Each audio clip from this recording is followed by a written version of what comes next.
Have you ever found yourself lying awake at night, staring at the ceiling and wondering about the mysteries that lie just beyond our understanding?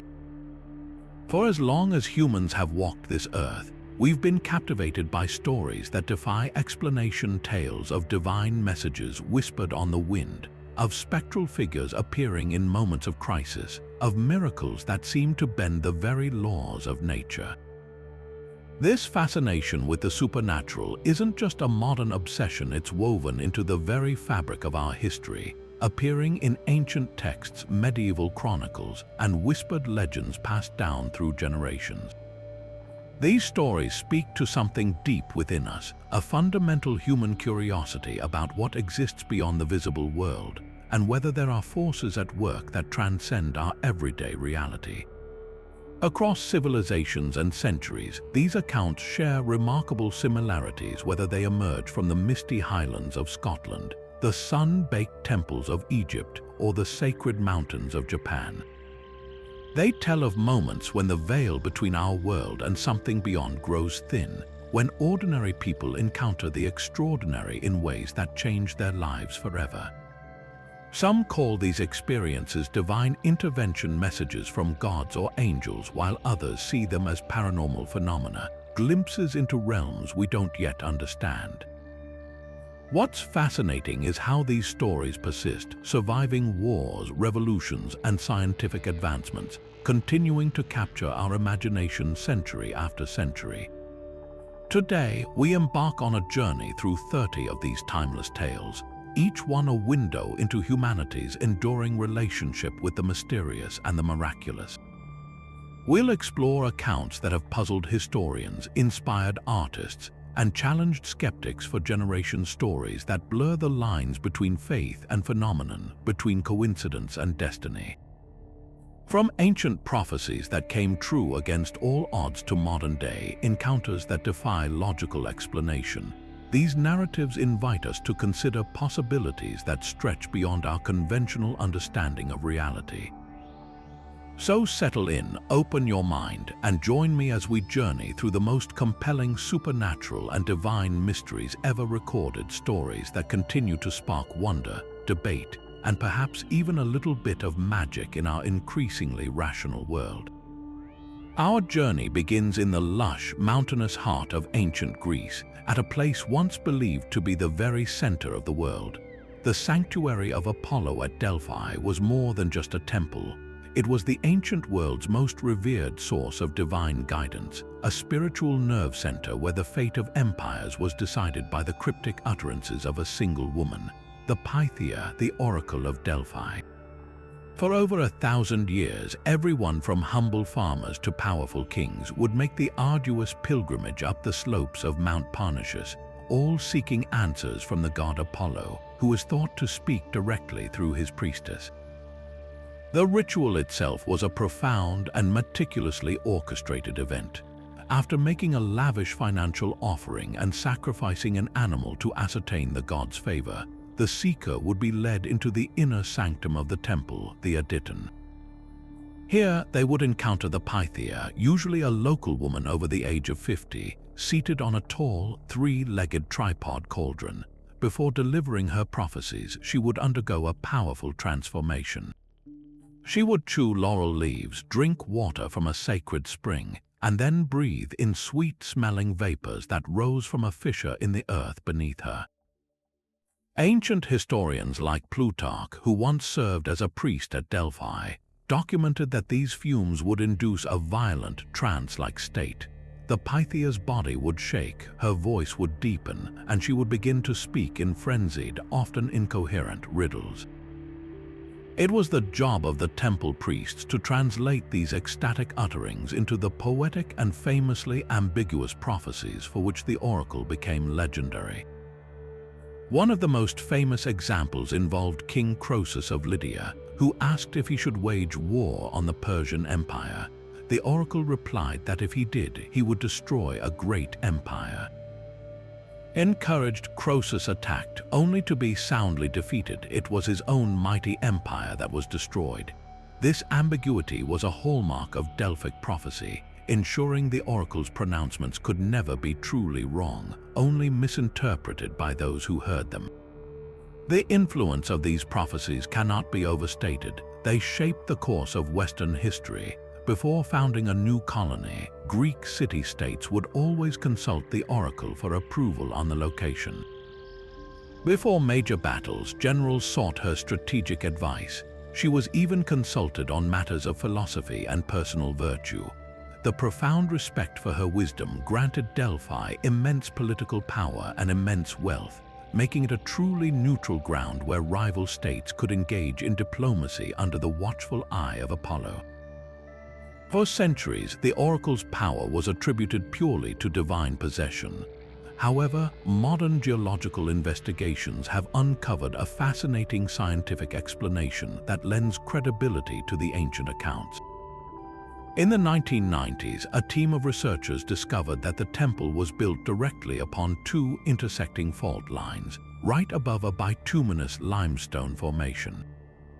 They hypothesized that tectonic activity could have released petrochemical gases like ethylene, a sweet-smelling gas known to have potent trance-inducing and psychoactive properties, from the bedrock into the enclosed chamber where the Pythia sat. This doesn't diminish the mystery of Delphi, but rather deepens it, suggesting an incredible intersection of the divine and the terrestrial, where the very geology of the Earth conspired to create one of history's most enduring supernatural phenomena. Leaving behind the misty mountains of Greece, we travel next to the arid and sun-scorched landscape of the Sinai Peninsula, where another one of history's most pivotal supernatural encounters is said to have taken place.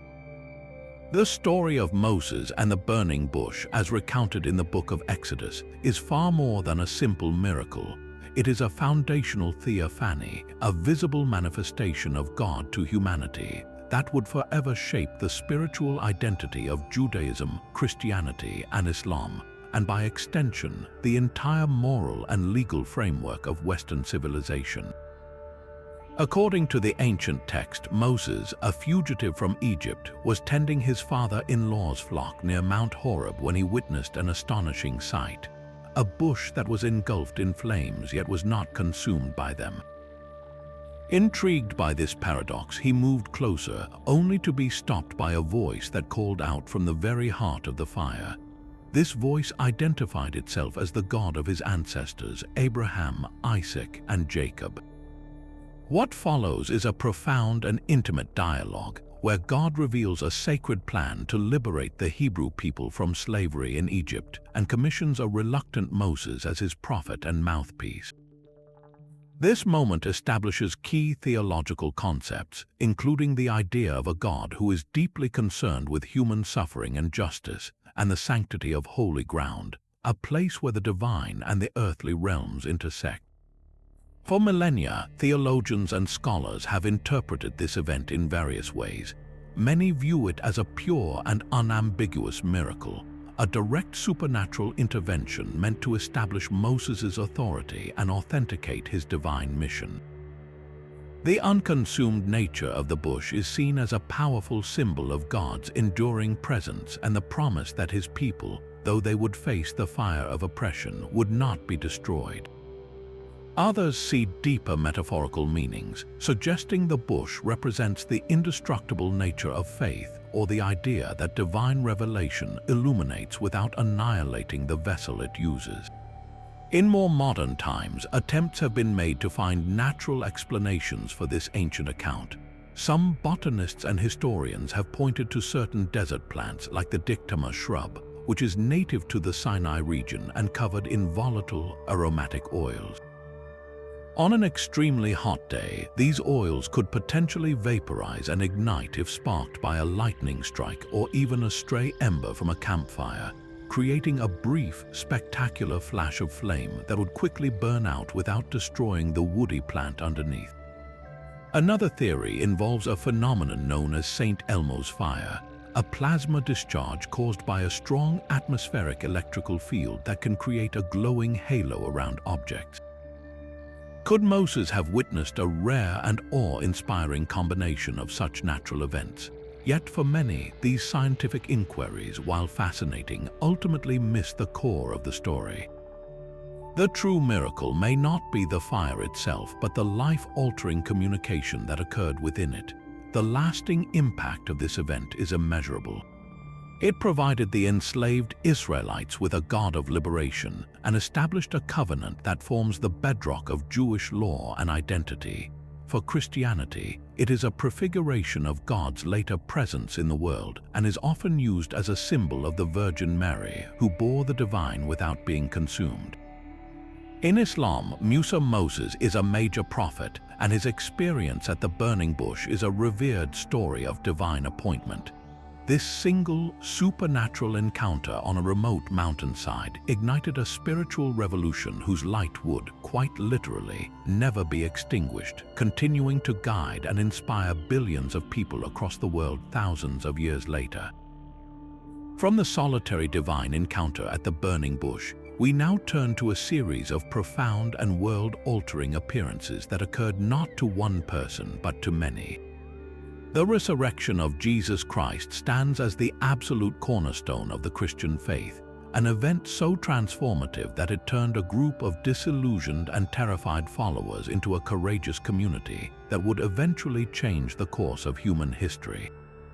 The New Testament Gospels and letters provide multiple accounts of these post-crucifixion sightings, each offering a unique perspective on these mysterious encounters that defied all logical expectation.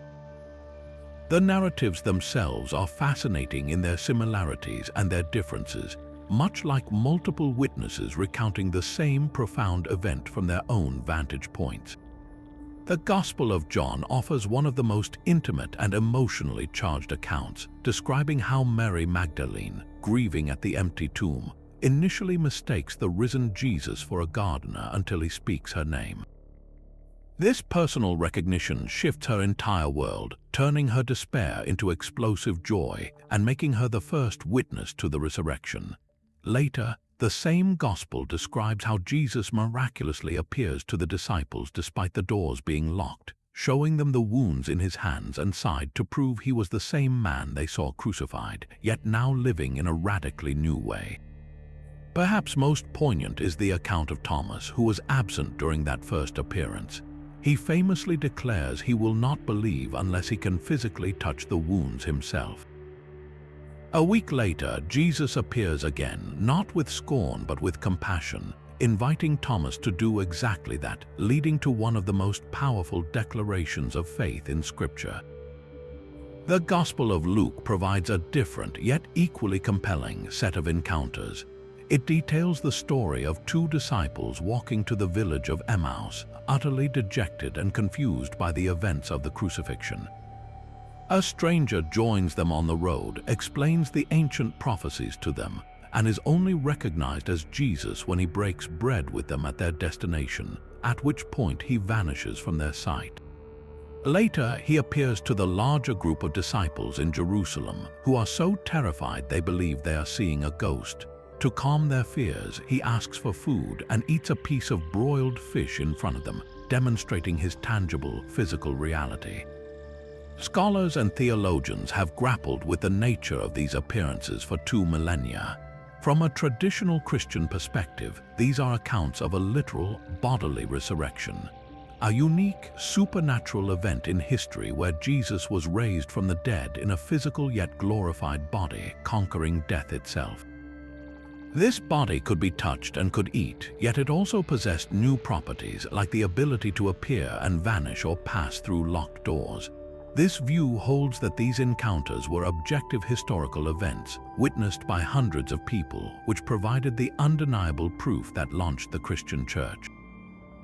Other perspectives offer different interpretations. Some psychological explanations suggest these experiences could be understood as visions or vivid grief hallucinations.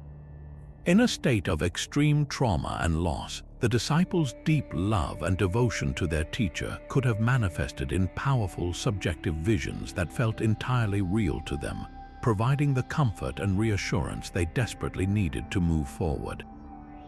This view, however, struggles to account for the group sightings described, where multiple people simultaneously experienced and interacted with the same phenomenon. What is utterly undeniable, regardless of one's interpretation of the events themselves, is the seismic shift these experiences caused. Before the resurrection appearances, the disciples were hiding in fear, their movement seemingly crushed. Afterward, they were utterly transformed, preaching openly in the streets of Jerusalem at great personal risk, filled with a conviction so powerful they were willing to face imprisonment and martyrdom. Their message was not merely about the ethical teachings of a wise rabbi, but the earth-shattering news that death had been defeated. This unshakable belief, born from what they were convinced they had seen and touched, fueled a movement that grew from a small Jewish sect into a global faith that has endured for 2,000 years, making the resurrection appearances perhaps the most influential supernatural claims in all of human history. But while the resurrection appearances transformed a small group of disciples, our next tale describes a journey that would define the spiritual compass for over 1 billion faithful, charting a course from the earthly to the divine in a single miraculous night. In the year 619, the Prophet Muhammad faced a period of profound sorrow, known as the Year of Grief, following the deaths of his beloved wife Khadijah and his protective uncle Abu Talib. It was during this time of deep personal tribulation that one of the most extraordinary events in Islamic tradition is believed to have occurred: the Isra and Miraj, the night journey and ascension. The journey began in Mecca near the Kaaba. Islamic tradition holds that the angel Jibril Gabriel came to the Prophet and escorted him to a mystical steed named Burak, a creature described as white, larger than a donkey but smaller than a mule, capable of strides that reached the farthest horizon. In an instant, they were transported from the sacred mosque in Mecca to the distant Al-Aqsa Mosque in Jerusalem, referred to as the farthest mosque. This initial leg of the journey, the Isra, established a profound spiritual link between Islam's two earliest holy cities, a connection that remains central to the faith's geography. Yet this was merely the prelude to an even more astounding ascent. From the sacred rock in Jerusalem, now enshrined within the dome of the rock, the Prophet and Jibril began their vertical journey through the cosmos, ascending through the 7 heavens. At each level, Muhammad encountered and conversed with previous prophets, a journey that reinforced the continuity of Allah's message throughout history.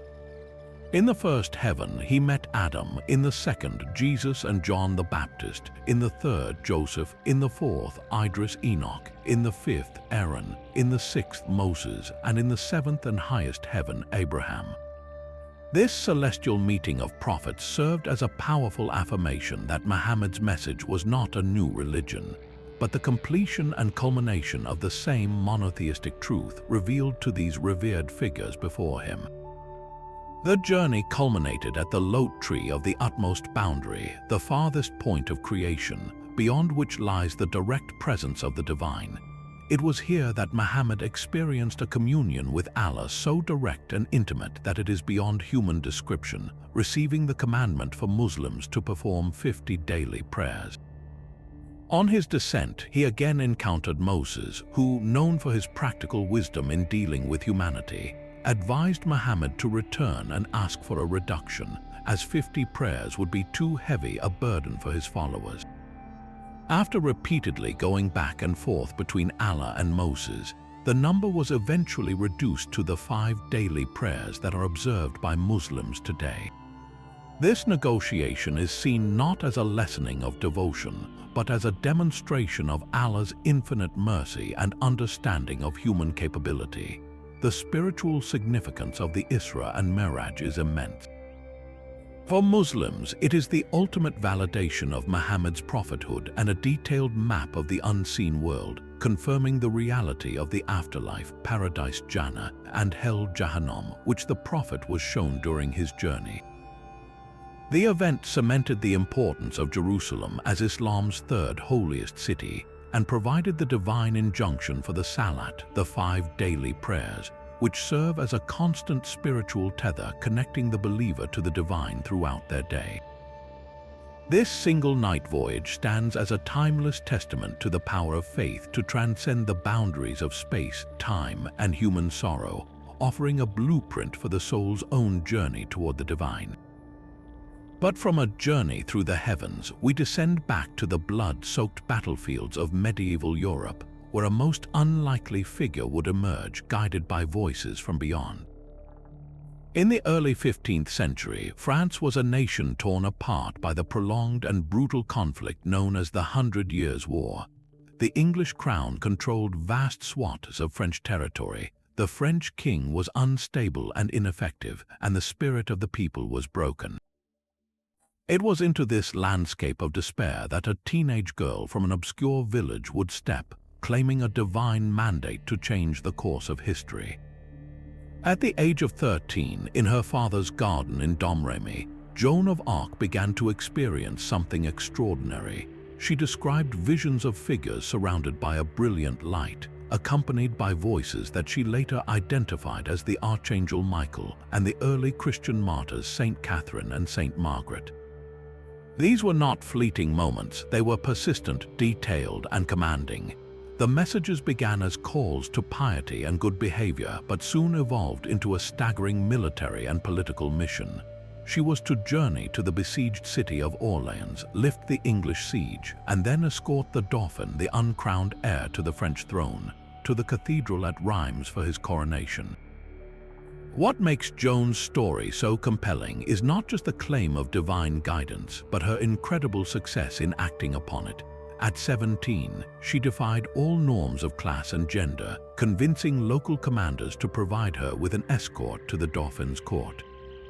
To test her, the future Charles Roman VII disguised himself among his courtiers, but Joan reportedly identified him immediately and privately revealed to him a secret prayer he had made, asking God to confirm his right to the throne, a moment that utterly convinced him of her authenticity.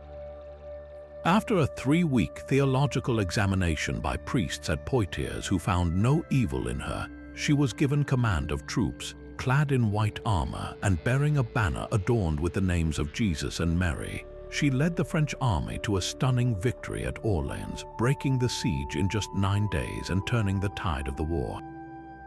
The subsequent coronation of Charles Roman VII at Reims was the literal fulfillment of her voice's commands, a moment of immense political and symbolic power that solidified French resistance.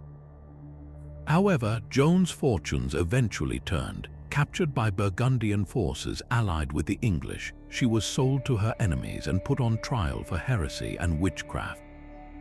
Her real crime, in their eyes, was the divine source of her authority, which threatened the English claim to the French throne. The trial transcripts reveal a brilliant and steadfast mind, a young woman who parried sophisticated theological traps with simple, unwavering faith. When asked if she knew she was in God's grace, a trick question meant to ensnare her in a claim of certainty, a sin of pride, she famously replied, "If I am not, may God put me there, and if I am, may God so keep me." Modern scholars have long debated the nature of Joan's experiences. Some clinical perspectives suggest possible explanations like epilepsy, specifically a form known as ecstatic epilepsy that can trigger intense visionary states and feelings of bliss. Others have proposed schizophrenia or bipolar disorder with psychotic features, conditions that can involve auditory hallucinations. Yet these diagnoses often seem inadequate to explain the full picture. Joan's voices were not disruptive or chaotic. They were structured, purposeful, and gave her not just religious fervor but precise, practical instructions that yielded historically verifiable success on the battlefield and in the political arena. Her overall mental clarity, strategic acumen, and poise under extreme pressure argue against a debilitating mental illness. Her ultimate fate was martyrdom. She was convicted as a relapsed heretic, largely for reverting to wearing men's clothes, an act some historians believe was a trap set by her guards, and was burned at the stake in Rouen in 1431. But her death was not the end. Her actions had already secured the French monarchy and galvanized a national identity. A posthumous retrial 25 years later, ordered by Charles Roman VII to legitimize his own reign, completely overturned the verdict, declaring her innocent and a martyr. Centuries later, she was canonized as a saint by the Catholic Church. Whether interpreted as a miraculous intervention or a profound psychological phenomenon, Joan's impact is undeniable. She transformed a dying cause into a victorious national movement, all because a peasant girl from Domremy was brave enough to trust the voices she heard in the light.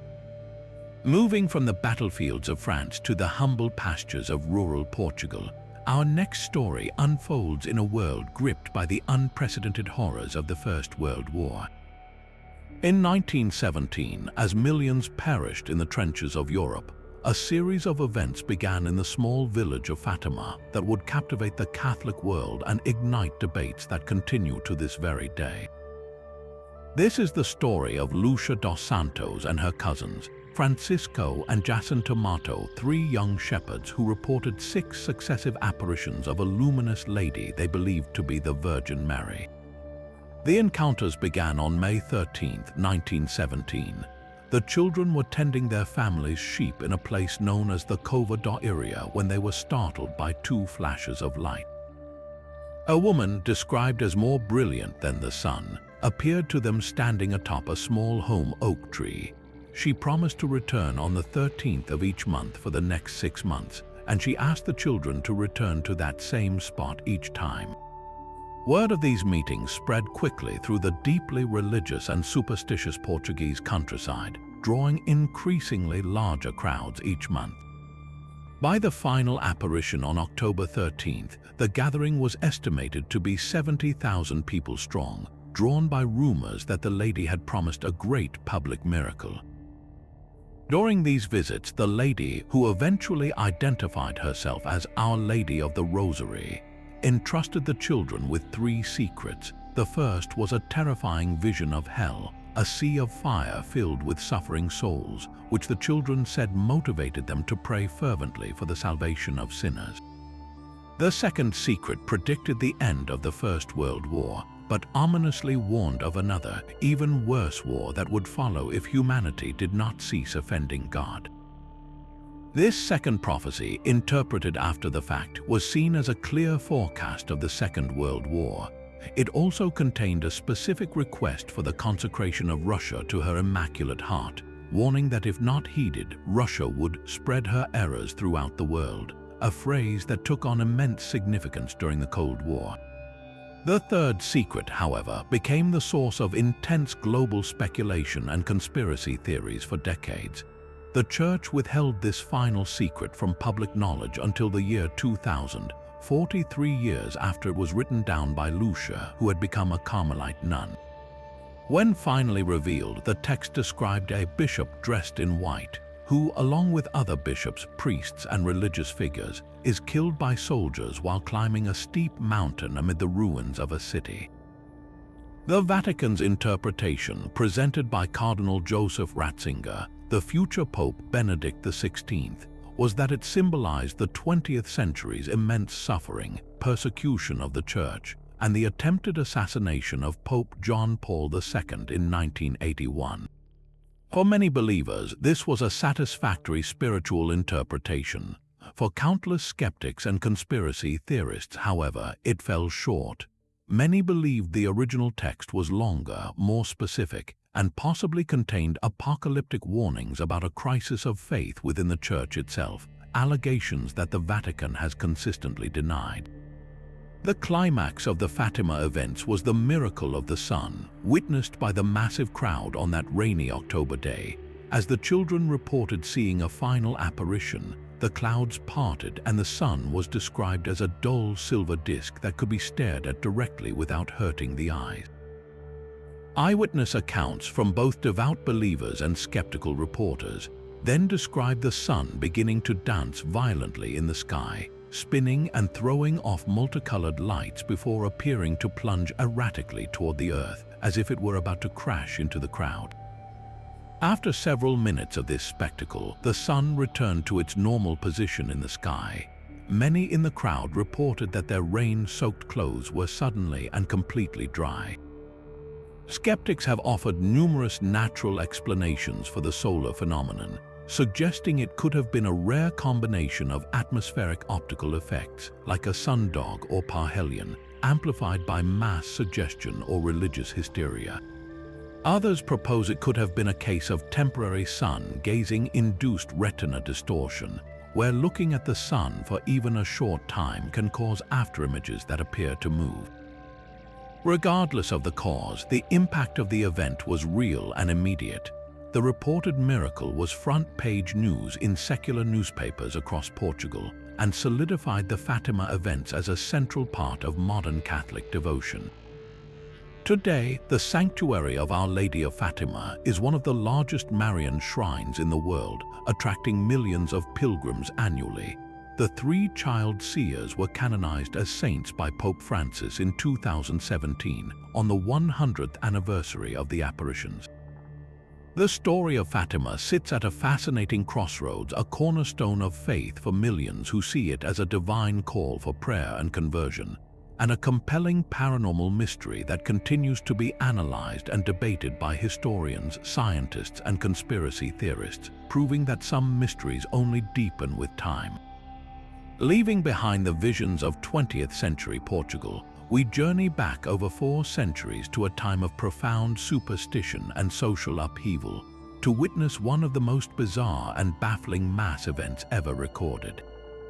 In the sweltering summer of 1518, the city of Strasbourg, part of the Holy Roman Empire, became the stage for a phenomenon that defies easy explanation: a dancing plague.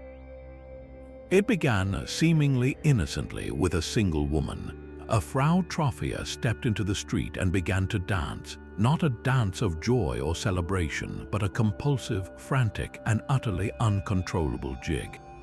She danced for hours until exhaustion forced her to collapse, only to resume her desperate movements as soon as she regained a sliver of strength.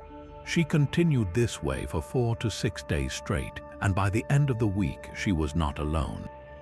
Dozens had joined her. Within a month, the number of afflicted dancers had swelled to well over 400 people, all caught in the same relentless manic compulsion.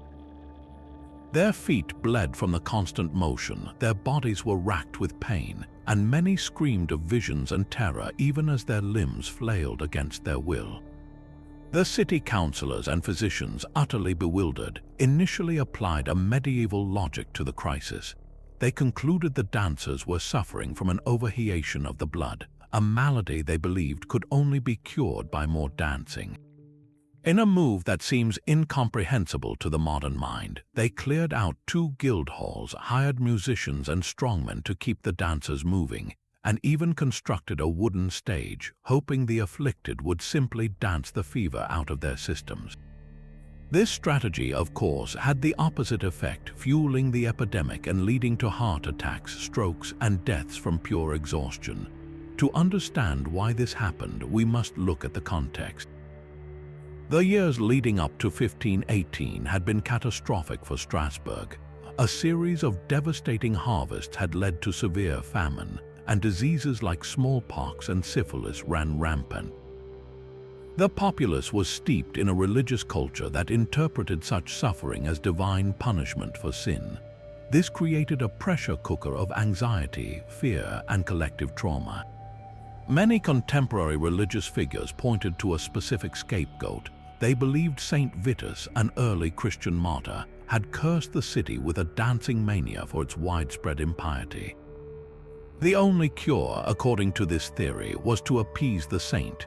In a stark illustration of this belief, the city authorities eventually banned all dancing and gambling and organized a pious procession, after which they escorted the afflicted dancers to a shrine of Saint Vitus in a nearby grotto where many were reportedly cured. Modern science offers several compelling, though still debated, explanations. The leading theory for decades was ergot poisoning. Ergot is a fungus that grows on damp rye, a staple grain of the region. It contains chemicals closely related to LSD, which can cause powerful hallucinations, muscle spasms, and convulsions, a condition known in the Middle Ages as St. Anthony's Fire. This theory neatly ties the event to the poor harvests and damp conditions that would have fostered fungal growth. However, critics point out that ergotism typically causes gangrene and searing pain in the limbs, making prolonged dancing an unlikely symptom. Victims would more likely be immobilized in agony. A more widely accepted explanation today is mass psychogenic illness, formerly known as mass hysteria. This is a social phenomenon where extreme psychological stress manifests as physical symptoms in a group of people.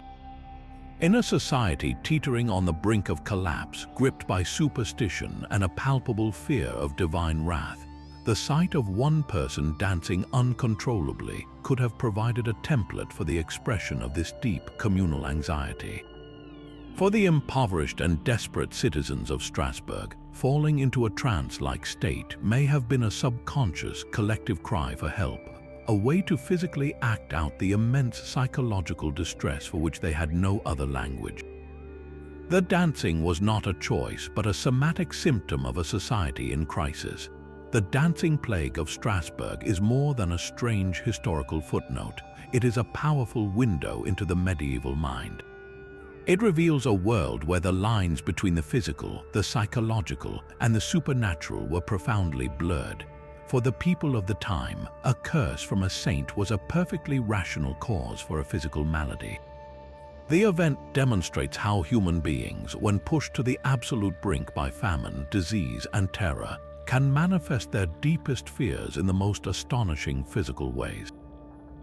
It stands as a timeless reminder that the mysteries of the human mind and spirit can sometimes be far stranger than any tale of ghosts or divine intervention. From the collective psychological trauma of a medieval city, we now turn to a cataclysm born not of the human mind, but of the cold, infinite void of space. On the morning of June 30th, 1908, in the remote and largely uninhabited taiga of Siberia, an event of almost unimaginable power occurred. At approximately 7:17 in the morning, a blinding fireball brighter than the sun tore across the sky, followed by a series of massive explosions that were heard up to 600 miles away. The shock wave that rippled out from the epicenter was so powerful it registered on barometric sensors as far away as England and circumnavigated the globe not once but twice. This was the Tunguska Event, a cosmic mystery that remains the largest impact event in recorded history to occur over a populated landmass. The true scale of the devastation only became clear years later, when the first scientific expedition, led by the determined Russian mineralogist Leonid Kulik, finally reached the remote site in 1927. What they found was a landscape of almost surreal destruction. 80 million trees over an area of 800 square miles had been completely flattened, lying in a radial pattern pointing directly away from the ground zero. Astonishingly, there was no crater. At the center of this enormous blast zone, a group of trees remained standing, but they were stripped completely bare of their branches and bark, standing like grotesque telegraph poles, a silent testament to the sheer vertical force of the blast. For decades, the leading scientific explanation has been the airburst of a stony asteroid or a comet nucleus, a celestial body roughly the size of a 25-story building entering Earth's atmosphere at over 33,000 miles per hour.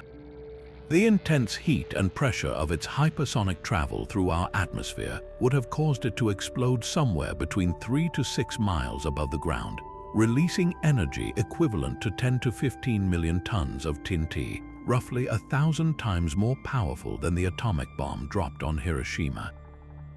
This airburst theory elegantly explains the radial tree fall, the lack of a crater, and the strange standing yet scorched trees at the epicenter. More recent research, including microscopic mineral fragments found in peat bogs from the area, supports the idea of a rocky asteroid rather than an icy comet. But science is only one way to interpret an event so far outside normal human experience. the indigenous Evenki people, reindeer herders who were the closest witnesses to the blast, had their own profound understanding of what transpired that morning. Their oral traditions speak not of space rocks but of the god Ogdi. According to their legends, Ogdi had grown furious with the people for their misdeeds and sent a terrible fire from the sky to punish them. The thunderous blasts were his wrathful voice, and the scorched, flattened forest was the physical manifestation of his anger. This interpretation, a divine retribution from a powerful deity, is a classic supernatural explanation for a natural disaster that was otherwise utterly inexplicable within their worldview. Beyond the scientific and the indigenous spiritual, the sheer strangeness of Tunguska has also made it a fertile ground for more exotic paranormal theories. In the decades since, some have proposed that the explosion was not natural at all, but the result of a catastrophic accident involving experiments by the brilliant and enigmatic inventor Nikola Tesla. Proponents of this theory point to Tesla's well-documented work on the wireless transmission of electrical energy and his claims of being able to project immense power over great distances. They suggest that a test of his so-called death ray or teleforce weapon may have gone terribly awry, inadvertently focusing a titanic bolt of energy onto a remote spot in Siberia. While there is no credible evidence to support this, and the scale of the event far exceeds any known human technology even today, the theory persists, a testament to Tesla's enduring reputation as a man ahead of his time. Even more speculatively, some within ufology circles have suggested the explosion was that of an alien spacecraft suffering a critical failure as it traversed our atmosphere. The lack of conventional impact debris, the tremendous and focused energy release, and the remote location all feed into this narrative of a failed extraterrestrial visitation. These theories, while firmly in the realm of science fiction for most, highlight a fundamental human desire to find pattern and intention behind random, universe events, to see a guided hand where there might only be chaotic, indifferent physics. The Tunguska event stands as a humbling reminder of our planet's vulnerability in a dynamic and sometimes violent solar system. It was a warning shot across our bow, a demonstration of the destructive power that silently orbits our sun, largely unseen and unacknowledged. It bridges the gap between the known and the unknown perfectly, an event that rigorous science can explain with increasing confidence, yet one that continues to inspire supernatural and paranormal narratives because its sheer scale challenges our comprehension. It is a story of fire from the heavens told through the lenses of geology, indigenous folklore, and wild speculation, a true mystery of the cosmos that landed right here on Earth. Yet from the cosmic fire of Tunguska, we are transported to the man-made hellscape of the Western Front in the early days of the First World War. It was late August 1914, and the British Expeditionary Force was in a desperate, bloody retreat from the Belgian town of Mons. Outnumbered and outgunned by the advancing German First Army, the British troops were exhausted, terrified, and clinging to survival. It was in this cauldron of smoke, chaos, and despair that one of the Great War's most enduring supernatural legends was born, the story of the Angels of Mons. The initial report was as miraculous as it was vague. Soldiers began to speak of a strange, ethereal presence on the battlefield. Some described a spectral troop of medieval longbowmen, their ghostly arrows cutting down the German advance. Others spoke of a towering, luminous angel, or even a whole host of them, standing between the British lines and the enemy, holding back the onslaught with an impenetrable shield of light. These were not detailed, coherent accounts from a single source, but rather a wave of rumors and whispered testimony that spread through the shattered ranks, a story that offered a glimmer of divine hope in the face of certain annihilation. The origins of this legend, however, are as fascinating as the story itself, revealing the incredible power of narrative in a time of crisis. Just a month prior to the battle, a well-known author named Arthur Machen had published a short story in the London Evening News titled The Bowmen.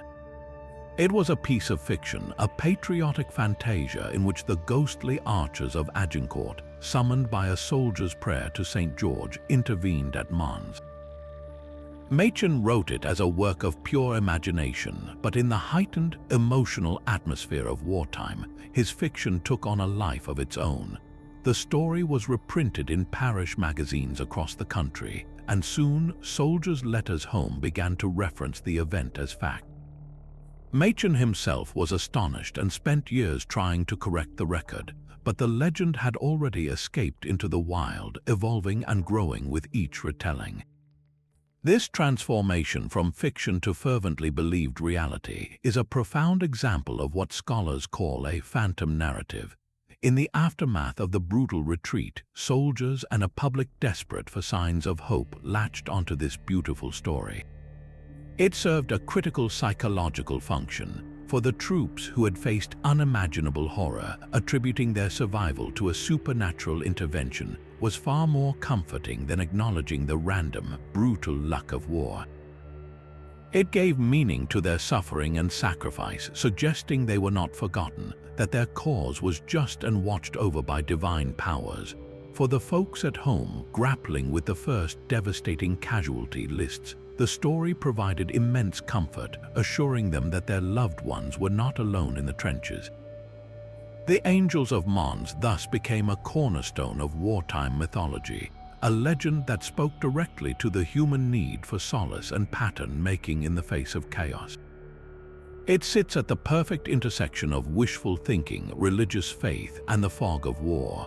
While no first-hand, verified account from the battle itself has ever been found that describes the apparition without being influenced by Machen's story, that does little to diminish its power. The legend of the Angels of Mons endures not as a historical fact to be proven, but as a poignant testament to the resilience of the human spirit, demonstrating that sometimes the stories we tell to survive are just as important as the events that actually transpired. But our journey through the unexplained now takes a dramatic turn from the battlefields of old to the cutting-edge laboratories of a world at war, where science and secrecy would collide to create one of the most enduring and technologically focused supernatural legends of all time. The story of the Philadelphia experiment is a sprawling tapestry woven from threads of legitimate military research, science fiction, and the powerful human desire to believe that our governments are hiding world-altering secrets. At its core is an incredible claim that in the autumn of 1943, the U.S. Navy rendered a destroyer escort, the USS Eldridge, completely invisible and teleported it from the Philadelphia Naval Shipyard to Norfolk, Virginia, and back again in the blink of an eye, with horrifying consequences for its crew. The origins of this tale are as murky as the alleged event itself, and they begin not with a military report but with a single, elusive correspondent. In the 1950s, a man named Carlos Allende, also known as Carl Allen, began sending a series of handwritten, often nearly incoherent, letters to astronomer and author Morris K. Jessup. Allende claimed to have been a witness aboard a merchant marine ship, the SS Andrew Furuseth, and described in chilling detail the Eldridge vanishing into a greenish fog, only to reappear moments later with many of its sailors violently ill, driven insane, or most horrifyingly physically fused into the metal structure of the ship itself. Allende's correspondence was filled with odd capitalization, rambling tangents, and references to Einstein's unpublished unified field theory, which he claimed was the key to the experiment. Jessup, who had written a book on UFOs, was initially intrigued but ultimately found Allende's story impossible to verify, and the matter might have died there had the letters not found their way to the Office of Naval Research. In a bizarre twist, a copy of Jessup's book, annotated by Allende and two other mysterious individuals, arrived at the ONR. The annotations, written in 3 different colors of ink, appeared to elaborate on the book's concepts with a deep, almost insider knowledge of physics and the alleged Philadelphia experiment. The honor, for reasons never fully explained, had the annotated book reprinted in a limited edition, which only served to fuel speculation that the Navy was secretly confirming the story's validity. In reality, the ONR's interest was likely rooted in a Cold War concern to determine if the annotations contained any genuinely new classified ideas that might indicate a security breach, or if they were simply the work of a clever eccentric. So how did such a fantastical story gain so much traction? The answer lies in a kernel of truth, expertly twisted by imagination. During World War II, the Navy was indeed conducting highly advanced and secretive research in Philadelphia, but its goal was not invisibility, it was protection. The very real threat was magnetic naval mines triggered by the large metal mass of a ship's hull. To counter this, the Navy developed a process called degaussing. This involved winding large cables around a ship's hull and running an electrical current through them to create a counter-magnetic field, effectively making the ship invisible to the magnetic triggers of the mines. Sailors would often say a ship was being degaussed or made invisible to mines, a piece of naval jargon that, taken out of context, could easily be misinterpreted by an outside observer as literal optical invisibility. Furthermore, the Navy was also experimenting with another technology that played directly into the legend: electromagnetic camouflage. This involved using alternating electric fields to make a ship less visible to submarine periscopes, which could theoretically cause a slight shimmering or mirage-like effect on the water. To a witness from a distance, perhaps seeing a test through heat haze and a nervous imagination, this could have been misconstrued as the ship flickering or beginning to vanish. The human cost described in the legend, the sailors driven mad or fused into the bulkheads, taps into a deep, universal anxiety about the unchecked power of technology and the callousness of military experimentation. It reflects a very real post-war fear of the atomic age and the unseen dangers of radiation, transposed onto a different kind of physics. The story gives a tangible, monstrous form to the idea that our guardians are playing with forces they cannot control, using their own citizens as unwitting test subjects. This narrative of government overreach and dangerous science was powerfully amplified in 1984 by a popular film, The Philadelphia Experiment, which seared the legend into popular culture with dramatic Hollywood special effects. Despite thorough debunking, including official Navy records confirming the USS Eldridge was never in Philadelphia on the alleged date of the experiment, the story refuses to die. It has evolved into a foundational pillar of modern conspiracy theory, often linked with other alleged secret projects like the Montauk Project, which claims the research continued into time travel and mind control.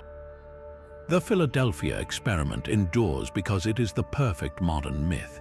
It combines the awe of advanced physics with the paranoia of government secrecy, all set against the dramatic backdrop of a world war. It speaks to a lingering suspicion that the boundaries of our reality are not fixed, that incredible breakthroughs are being hidden from us, and that the line between science and the supernatural might be far thinner than we've been led to believe. While the legend of the Philadelphia Experiment was born from the anxieties of the atomic age, our next event unfolded under the clear desert skies of Egypt, offering not a tale of terrifying technology but one of luminous public wonder.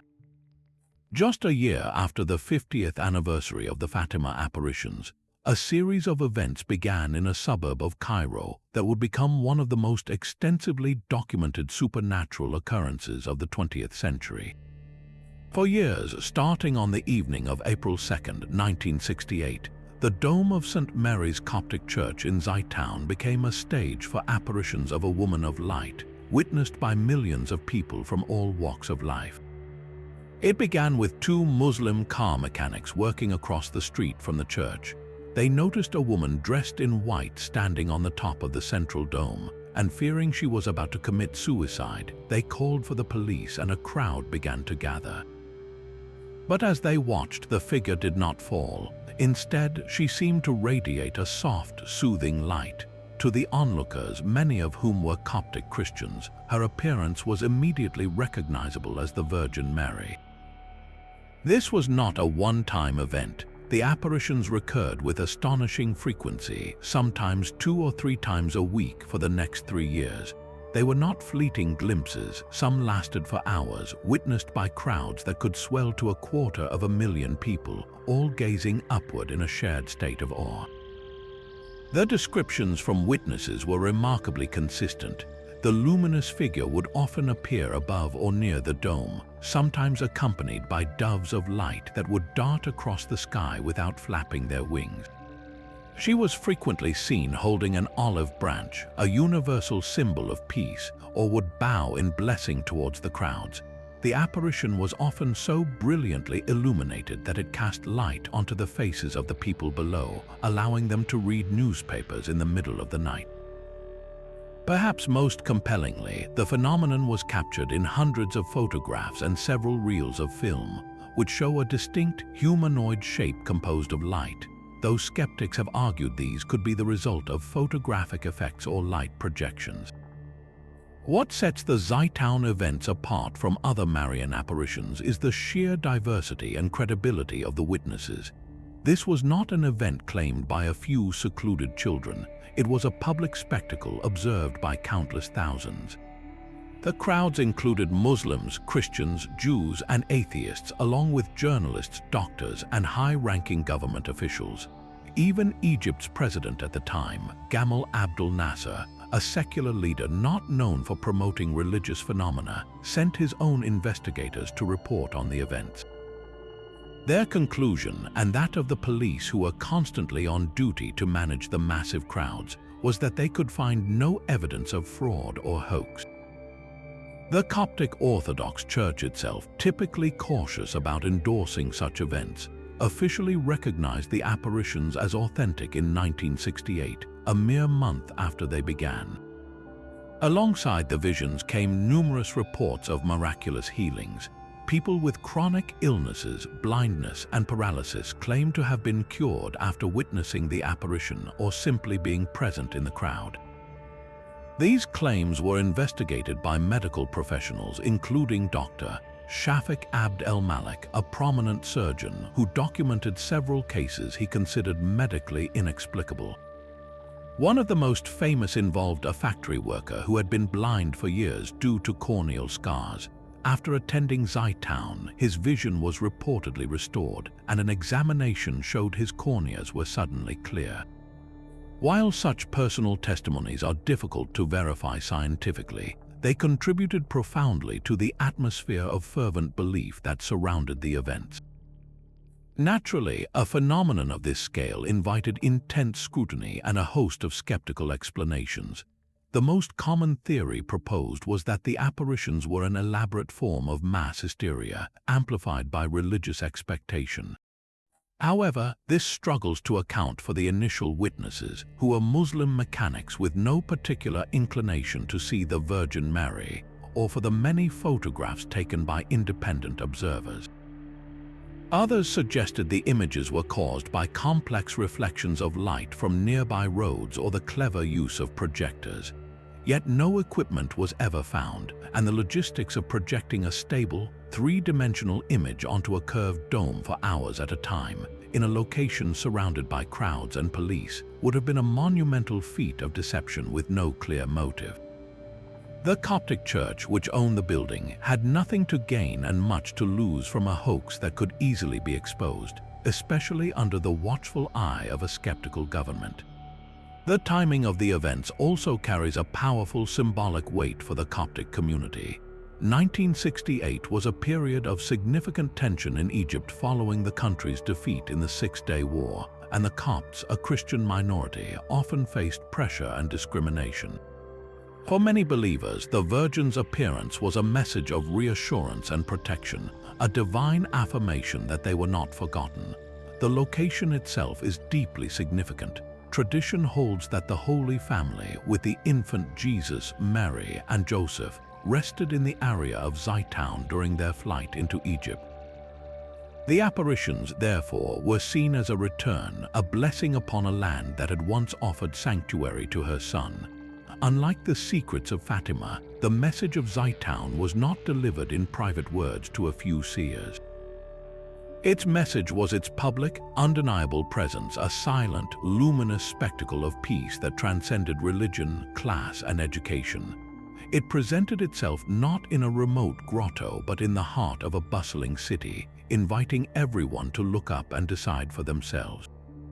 It remains an enduring enigma, a series of events that left behind not cryptic prophecies, but a profound sense of shared wonder and a body of evidence that continues to challenge easy dismissal, standing as a quiet testament to the possibility of the miraculous in the modern age. But for a mystery that played out under the open sky, few can match the sheer, chilling enigma of what happened on the frozen slopes of Russia's Ural Mountains in the winter of 1959. The story of the Dyatlov Pass Incident is a cold case that has baffled investigators, inspired countless theories, and continues to haunt the public imagination as one of the most perplexing tragedies in the history of exploration. It begins with a group of 9 experienced university hikers, led by a 23-year-old named Igor Dyatlov, embarking on a challenging trek through the northern Urals. These were not novices, they were skilled outdoorsmen and women, training for a certification grade that would rank them among the Soviet Union's most elite hikers. They were prepared for the harsh conditions, equipped with solid gear, and meticulously documented their journey in a series of photographs and a group diary that showed their high spirits. The first sign that something was terribly wrong was their failure to send a scheduled telegram. When weeks passed with no word, a search party was launched. What they discovered on February 26th at a place the local Mansi people called Kolatsiak, or Mountain of the Dead, was a scene of such surreal horror that it defied all rational explanation. The group's tent was found sliced open from the inside. The hikers' belongings, their boots, their warm coats, even their passports and money were all left behind. But the tent was empty. The searchers then followed a trail of footprints leading away from the camp, down into a dense forest at the edge of the slope. What they found next would become the heart of the mystery. The first 2 bodies were discovered near the remains of a small fire. They were clad only in their underwear, as if they had fled the tent in a sudden, desperate panic. 3 more bodies were found between the fire and the tent, frozen in postures that suggested they were trying to crawl back to their shelter. These 5 had died of hypothermia. It would take another 2 months for the spring thaw to reveal the final 4 victims, hidden under a deep layer of snow in a ravine. It was their condition that transformed the case from a tragic mountaineering accident into an enduring supernatural puzzle. One young woman was missing her tongue, apparently ripped from its root.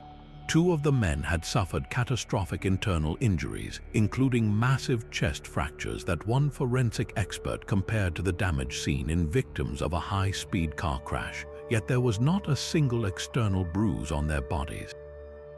Another hiker had a fractured skull. Even more bizarrely, some of the clothing recovered from these final victims showed elevated levels of radioactivity.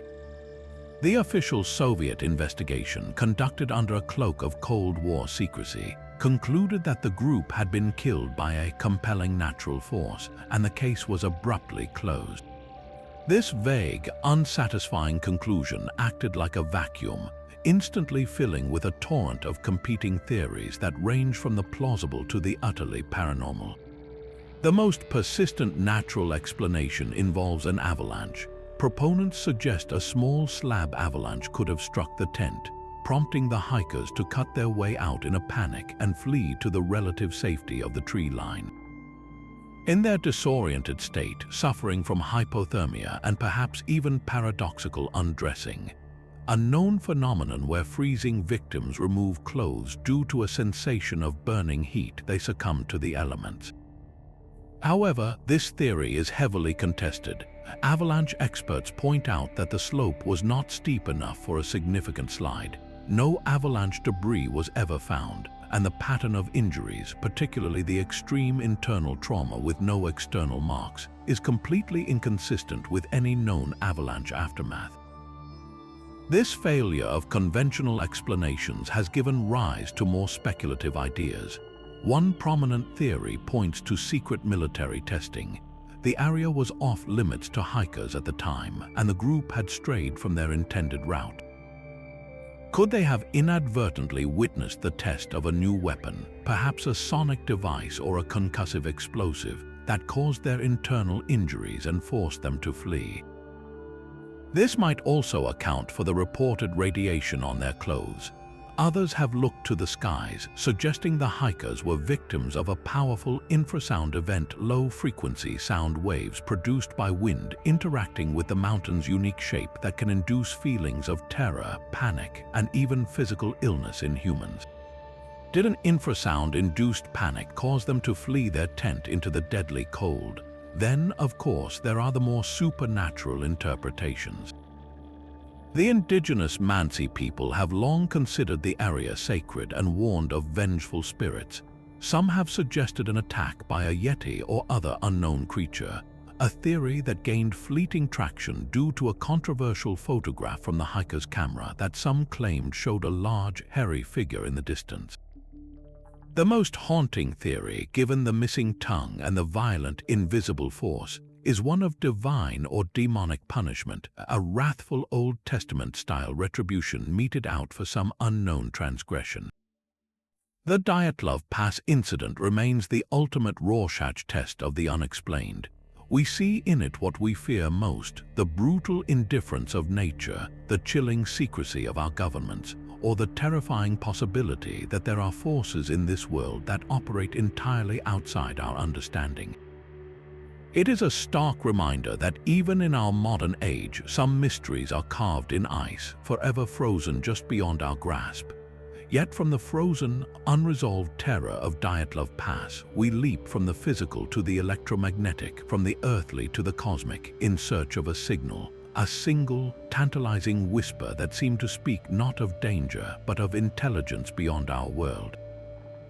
On a quiet August evening in 1977, a radio telescope known as the Big Ear, operated by Ohio State University, was engaged in a lonely but profound task, systematically scanning the skies for any sign of artificial radio transmissions that might indicate we are not alone in the universe. This was part of the scientific search for extraterrestrial intelligence, or SETI. For the volunteer researchers, it was often a tedious process of sifting through endless cosmic static. But on the night of August 15th, the routine was shattered by an event so extraordinary that it would become legendary in the annals of science. The telescope was fixed on a point in the constellation Sagittarius, near a star group called Chi Sagittarii, when the chart recorder pen began to swing dramatically. It registered a narrow-band, powerful signal at the specific frequency of 1420 MHz. This frequency is significant because it sits in a protected, quiet zone of the radio spectrum, a band where earthly transmissions are forbidden to avoid interference.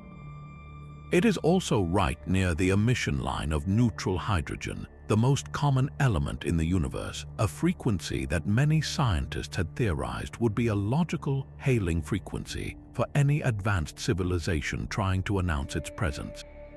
The signal grew to a peak intensity 30 times louder than the background cosmic noise and lasted for a full 72 seconds, the exact duration the Big Ear telescope could focus on any single point in the sky as the Earth rotated.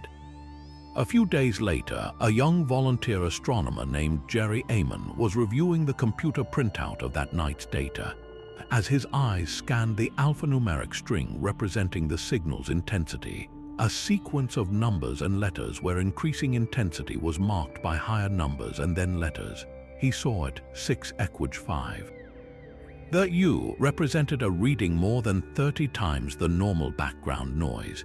Stunned by the sheer power and perfect profile of the signal, he circled the sequence in red ink and, in a moment of pure, awestruck reaction, simply wrote, "Wow." In the margin, that spontaneous exclamation gave the event its iconic name, the Wow signal. The immediate and enduring mystery of the Wow signal lies in its characteristics and its disappearance. It possessed all the hallmarks of a potential artificial interstellar broadcast. It was narrowband, meaning it was focused on one specific frequency. Unlike natural cosmic phenomena which are broadband, it was strong, and it came from a region of space with no known planets or stars that could have produced it. Yet, despite dozens of subsequent searches by the Big Ear and other, more powerful telescopes like the Very Large Array, the signal was never heard again. It was a one-time event, a cosmic shout that vanished into silence, which is deeply puzzling. A truly intentional interstellar beacon would likely be repetitive, broadcast continuously to increase its chances of being heard. The fact that it was never detected again has fueled decades of scientific debate and public fascination. The primary scientific quest has been to find a natural explanation, and several have been proposed. One theory suggests it could have been a signal reflected off a piece of space debris, like a discarded satellite or rocket body, that briefly bounced a human transmission back to the receiver.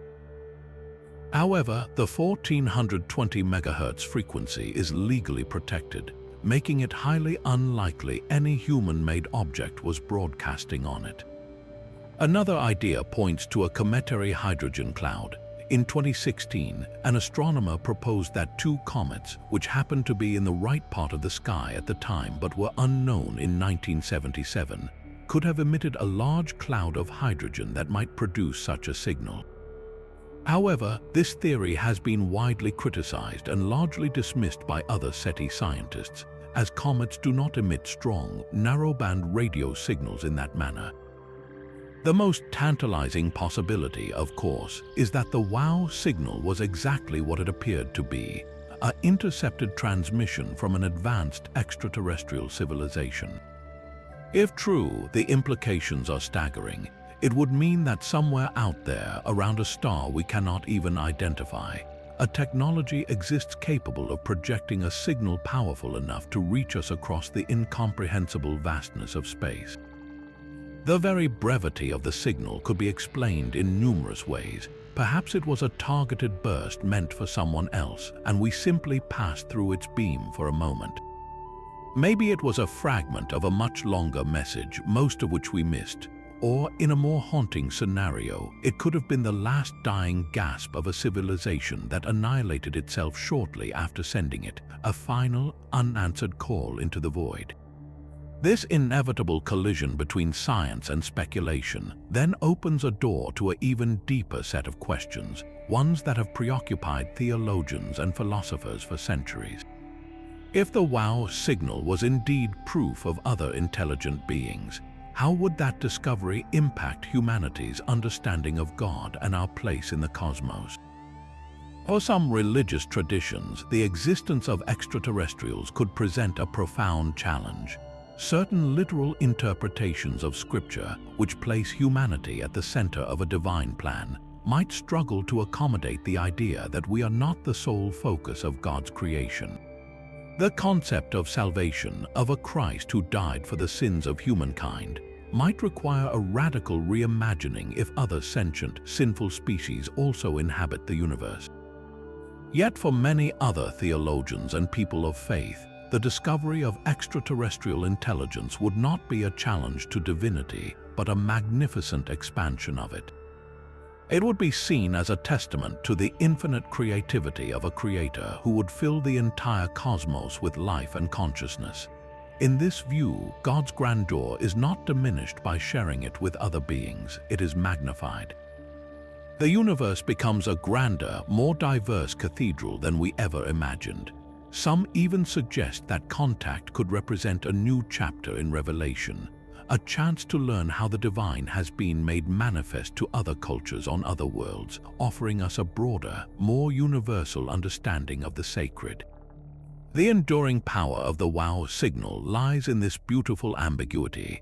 It is a Rorschach test on a cosmic scale. For the scientist, it is a tantalizing data point that refuses to yield its secret, a puzzle that drives the continued technological refinement of our search. For the dreamer, it is a hopeful sign that we are not alone, that someone out there might also be listening. And for the theologian, it is a profound thought experiment that pushes the boundaries of faith and philosophy.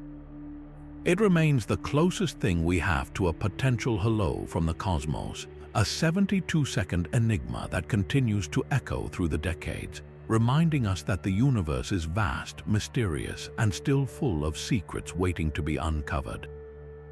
Yet from the cosmic silence of a potential extraterrestrial signal, we are pulled back to Earth and into a moment of global, tangible wonder that unfolded not in the depths of space, but in homes and temples around the world. In the early morning hours of September 21, 1995, a quiet rumor began to circulate among Hindu devotees in New Delhi, India. A devout man, after a vivid dream, had offered a spoonful of milk to a statue of Lord Ganesha, the elephant-headed god of wisdom and remover of obstacles.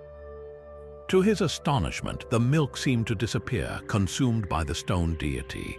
Within hours, this extraordinary claim ignited a chain reaction of belief that would, within a single day, become a full-blown global phenomenon known as the Hindu milk miracle. The news did not simply spread, it exploded. It traveled not through official channels, but through the intimate, rapid networks of community, family, and faith. Long before the era of social media, this event was propelled by telephone calls, word of mouth, and local radio announcements. By midday, the phenomenon had leaped across oceans. From India to Nepal, from Singapore to Sydney, from London to Los Angeles, millions of people of Hindu descent flocked to their local temples or set up small home shrines. They stood in lines that stretched for blocks, patiently waiting for their turn to hold a spoon or a cup of milk to the mouth of a murti, a sacred statue of Ganesha, Shiva, Nandi the bull, or other deities. The reports were unanimous and breathless. The milk was being accepted. It vanished drop by drop, as if being sipped by the divine itself. The atmosphere was electric, a potent mix of devotion, joy, and sheer, wide-eyed awe. Stores sold out of milk. Television news crews broadcast the events live, showing footage of eager participants and seemingly drinking idols, capturing a world momentarily united in a shared experience of the miraculous. This was not an event confined to the deeply devout or the easily fooled. Doctors, engineers, scientists, and skeptics stood alongside lifelong worshippers, all participating in the same experiment. Video evidence from the time is compelling. It shows men, women, and children carefully holding spoonsful of milk to the lips of stone and metal statues. The liquid does indeed recede from the spoon, often in a steady, deliberate manner that feels intentional. For those present in those moments, the sensory proof was overwhelming.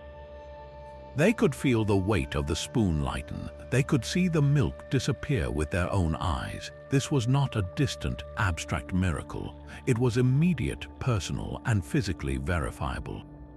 The emotional impact was profound, interpreted by millions as a direct blessing, a sign of divine presence and approval in the modern world. Naturally, a phenomenon of this scale and speed demanded a scientific inquiry, and it arrived within days. Physicists and materials experts quickly proposed a simple, elegant explanation rooted in a fundamental property of physics: capillary action. This is the same principle that allows a sponge to soak up water or a piece of paper towel to draw liquid upward against gravity. The scientists pointed out that the statues being offered milk were not smooth, polished marble. They were often made of porous stone or were coated in layers of aged paint and microscopic surface cracks. When milk is brought into contact with such a surface, the liquid is drawn into these tiny channels through capillary action, effectively being sucked up by the material. The rate at which this happens depends on the viscosity of the liquid and the composition of the statue. The entire process is invisible to the naked eye, creating the perfect illusion that the milk is vanishing into the statue's mouth. To test this, skeptics and news organizations conducted simple experiments. They offered milk to similar statues that had been thoroughly cleaned and dried, and found the effect was significantly reduced or didn't occur at all. They used dyed milk and observed the colored liquid being drawn into the stone. They also offered water, which has lower viscosity and was absorbed even faster, and oil, which was absorbed more slowly. The scientific consensus was clear. This was a natural, explainable physical reaction. The Indian Rationalist Association even performed public demonstrations showing how the same miracle could be replicated on a rough-hewn piece of stone.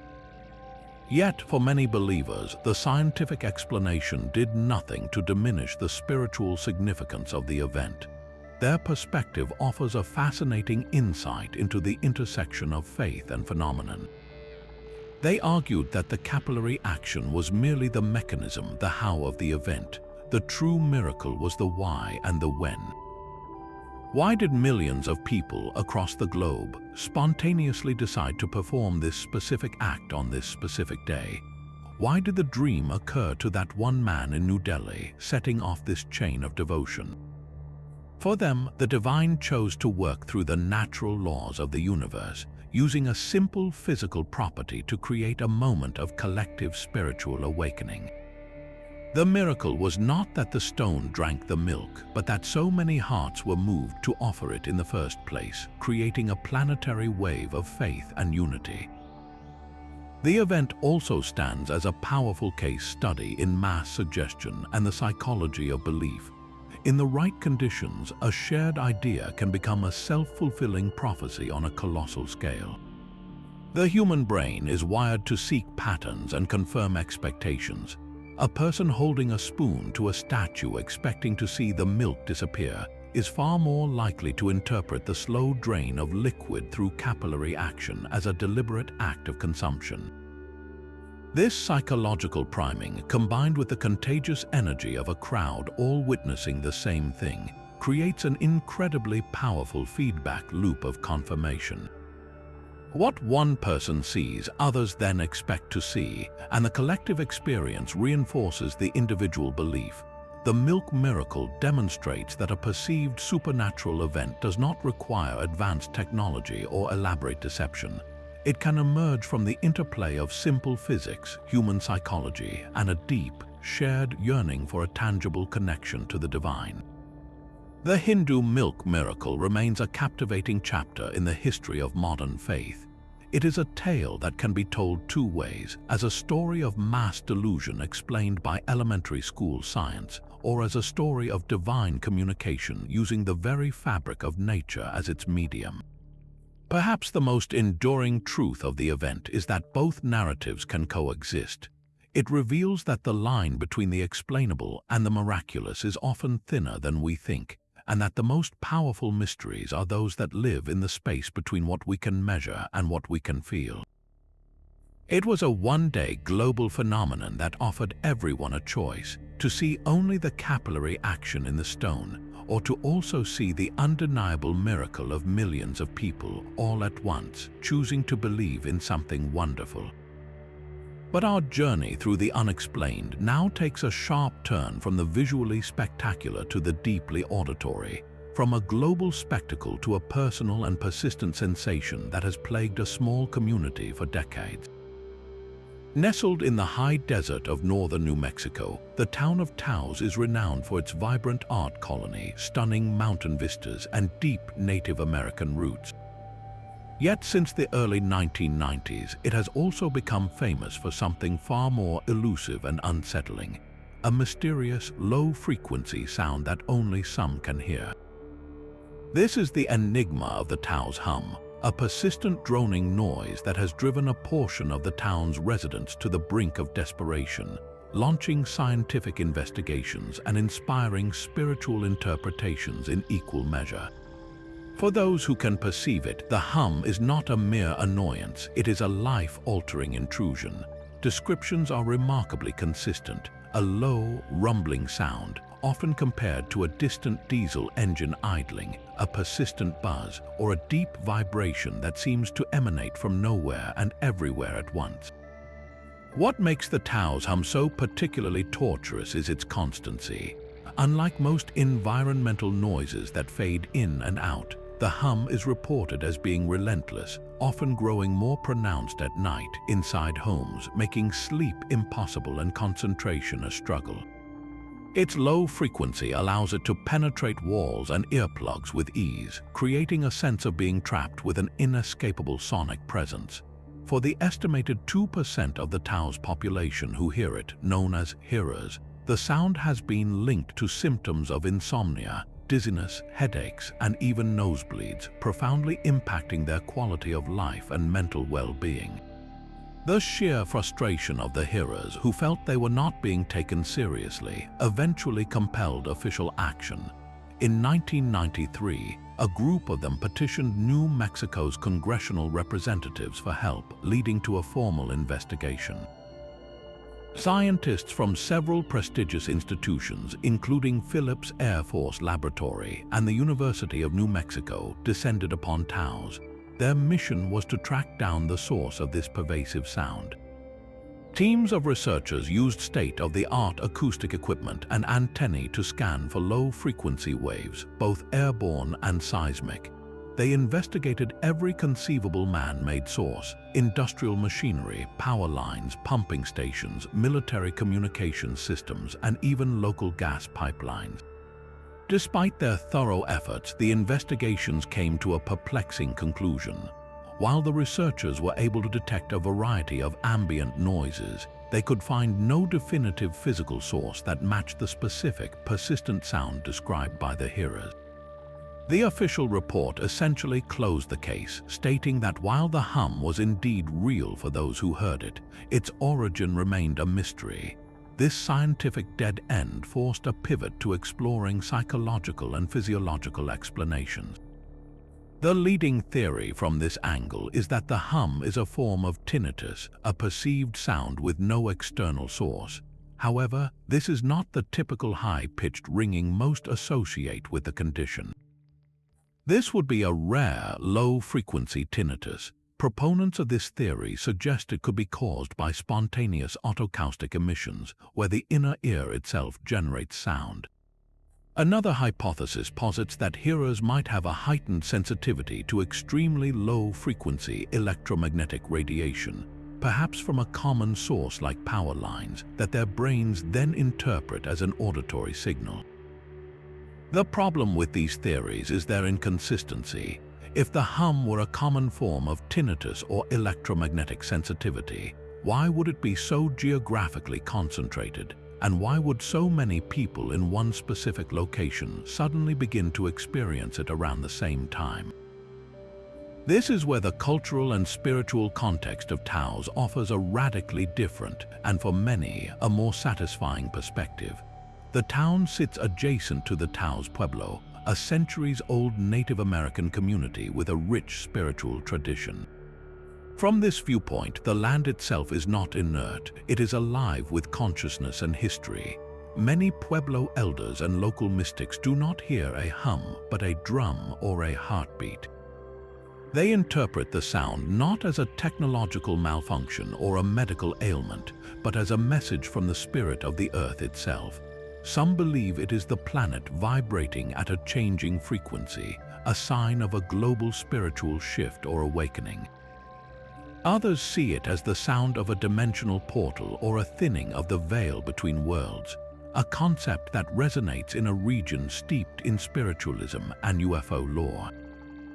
For them, the hearers are not afflicted but gifted individuals who are uniquely attuned to perceive this deeper cosmic vibration, whether as a warning, a call, or a blessing.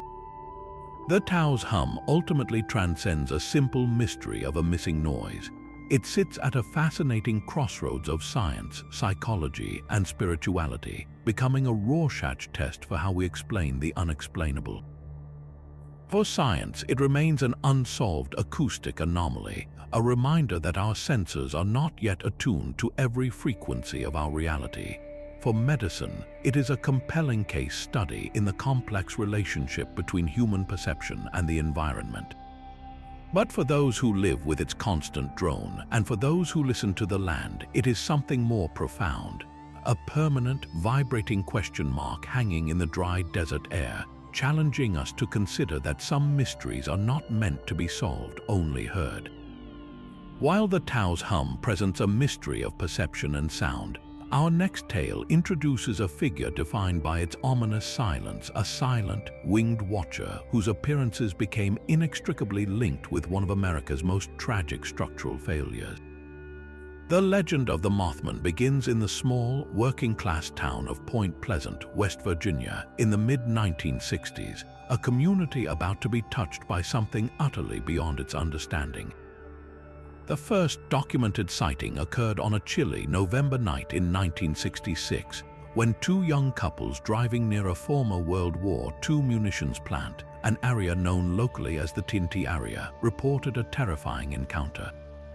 They described a massive, man-shaped creature, roughly 7 feet tall, with vast wings folded against its back and piercing red eyes that seemed to glow with an inner light. Most chillingly, it gave chase to their car, keeping pace with them at speeds nearing 100 miles an hour without ever once flapping its wings. This initial report was far from an isolated incident. Over the next 13 months, a wave of similar sightings swept through the region. Dozens of otherwise credible citizens, doctors, nurses, firefighters, and factory workers came forward with their own stories. The creature was consistently described as a gray, muscular humanoid with a wingspan of 10 feet or more, often emitting a high-pitched squeaking sound. It was frequently seen lurking around the TNT area, a zone of abandoned bunkers and dense woodland that itself had an eerie reputation. But the Mothman was not just a passive observer. Witnesses reported it would swoop low over cars, stalk people through the woods, and perhaps most unnervingly, appear near homes, its glowing red eyes peering through windows. The local press, captivated by the bizarre reports, dubbed the creature Mothman, a name inspired by the popular Batman television series of the time. The phenomenon quickly expanded beyond a single cryptid. The area became a hotspot for a whole spectrum of high strangeness. Residents reported sightings of mysterious men in black, pale, awkward figures in dark suits who would visit witnesses, sometimes speaking in a monotone voice to warn them against discussing what they had seen. Unidentified flying objects were reported in the skies above Point Pleasant with startling frequency, leading many researchers to speculate a connection between the winged creature and potential extraterrestrial activity. This confluence of events led pioneering paranormal investigator John Keel to the area. Keel, who would later immortalize the events in his book The Mothman Prophecies, proposed a radical theory. He suggested that Mothman was not a biological creature but an interdimensional being, a manifestation from a reality adjacent to our own that could cross over during times of great upheaval or impending disaster. In this view, the creature was a harbinger, a warning system from a consciousness we cannot fully comprehend. This idea of a prophetic entity finds a powerful echo in the ancient folklore of the region's indigenous peoples. Long before European settlement, Native American tribes like the Shawnee told stories of the Thunderbird, a gigantic, supernatural bird of immense power, often associated with storms and great change. These legendary creatures were sometimes seen as omens, their appearances foretelling significant events, both good and ill. For many, the Mothman sightings were a modern resurgence of this ancient archetype, a new name for a very old presence that had always inhabited the land, re-emerging to deliver a message that the community was tragically unable to decipher in time. The warnings reached their horrifying crescendo on December 15, 1967. During the evening rush hour, the Silver Bridge, a vital suspension bridge connecting Point Pleasant to Ohio, was packed with Christmas shoppers returning home. Without warning, the 40-year-old structure shuddered and collapsed into the icy waters of the Ohio River, claiming the lives of 46 people. In the aftermath of the tragedy, the earlier Mothman sightings took on a terrifying new significance. Many wondered if the creature's appearance had not been a random monster story, but a specific, albeit cryptic, omen of the impending catastrophe. Some witnesses even came forward claiming to have seen the creature perched on the bridge's structure in the days leading up to the collapse. Skeptics, of course, offer more grounded explanations for the Mothman phenomenon. ornithologists have suggested a case of mistaken identity, proposing that witnesses may have encountered a sandhill crane, a very large bird with a red patch on its head that can appear startlingly human-like in poor light, especially when seen by someone unprepared for such an encounter. Others point to the possibility of a large owl, like a barred or great horned owl, whose flight can be utterly silent and whose silhouette against a night sky could be misinterpreted by a frightened mind. Psychologists add another layer, suggesting the power of suggestion and mass hysteria. Once the first few reports were sensationalized in the newspaper, it primed others to interpret strange sights or shadows through that same lens, creating a feedback loop of fear. Yet, for the people of Point Pleasant, these explanations often feel inadequate. The consistency of the descriptions across multiple independent witnesses, the intense feeling of dread that accompanied the sightings, and the grim timing of the Silver Bridge collapse create a narrative that is difficult to dismiss entirely. The story endures because it taps into a deep primal fear, the fear of the unknown and the unsettling possibility that sometimes warnings do come, but in a language we have forgotten how to understand. Today, Point Pleasant has embraced its legendary resident with a sense of solemn respect, featuring a large metallic statue of the Mothman in the town center and hosting an annual festival in its honor. The creature is no longer just a monster. It is a complex symbol, a reminder of a community's tragic loss, a testament to the power of folklore, and a permanent question mark about the thin veil between our world and whatever might lie just beyond it. Leaving behind the silent watcher of Point Pleasant, we now set our course for one of the most infamous and debated regions of mystery on the planet, a vast, triangular stretch of the Western Atlantic Ocean where fact and folklore have become so deeply entangled that they are nearly impossible to separate. The legend of the Bermuda Triangle, sometimes called the Devil's Triangle, is a story written in disappearances, a narrative that asks if a specific patch of ocean is somehow cursed, inherently treacherous, or simply the victim of its own sensational reputation. The geographic area itself is generally defined by points at Miami, Florida, San Juan, Puerto Rico, and the island of Bermuda, creating a triangle of water covering roughly 500,000 square miles. This is a region of deep ocean trenches, complex weather systems, and heavily trafficked shipping and flight lanes. The mythos began to solidify in the 20th century, fueled by a series of high-profile incidents that seemed to defy all logical explanation. The disappearance of Flight 19 in December of 1945 is perhaps the cornerstone of the entire legend. 5 U.S.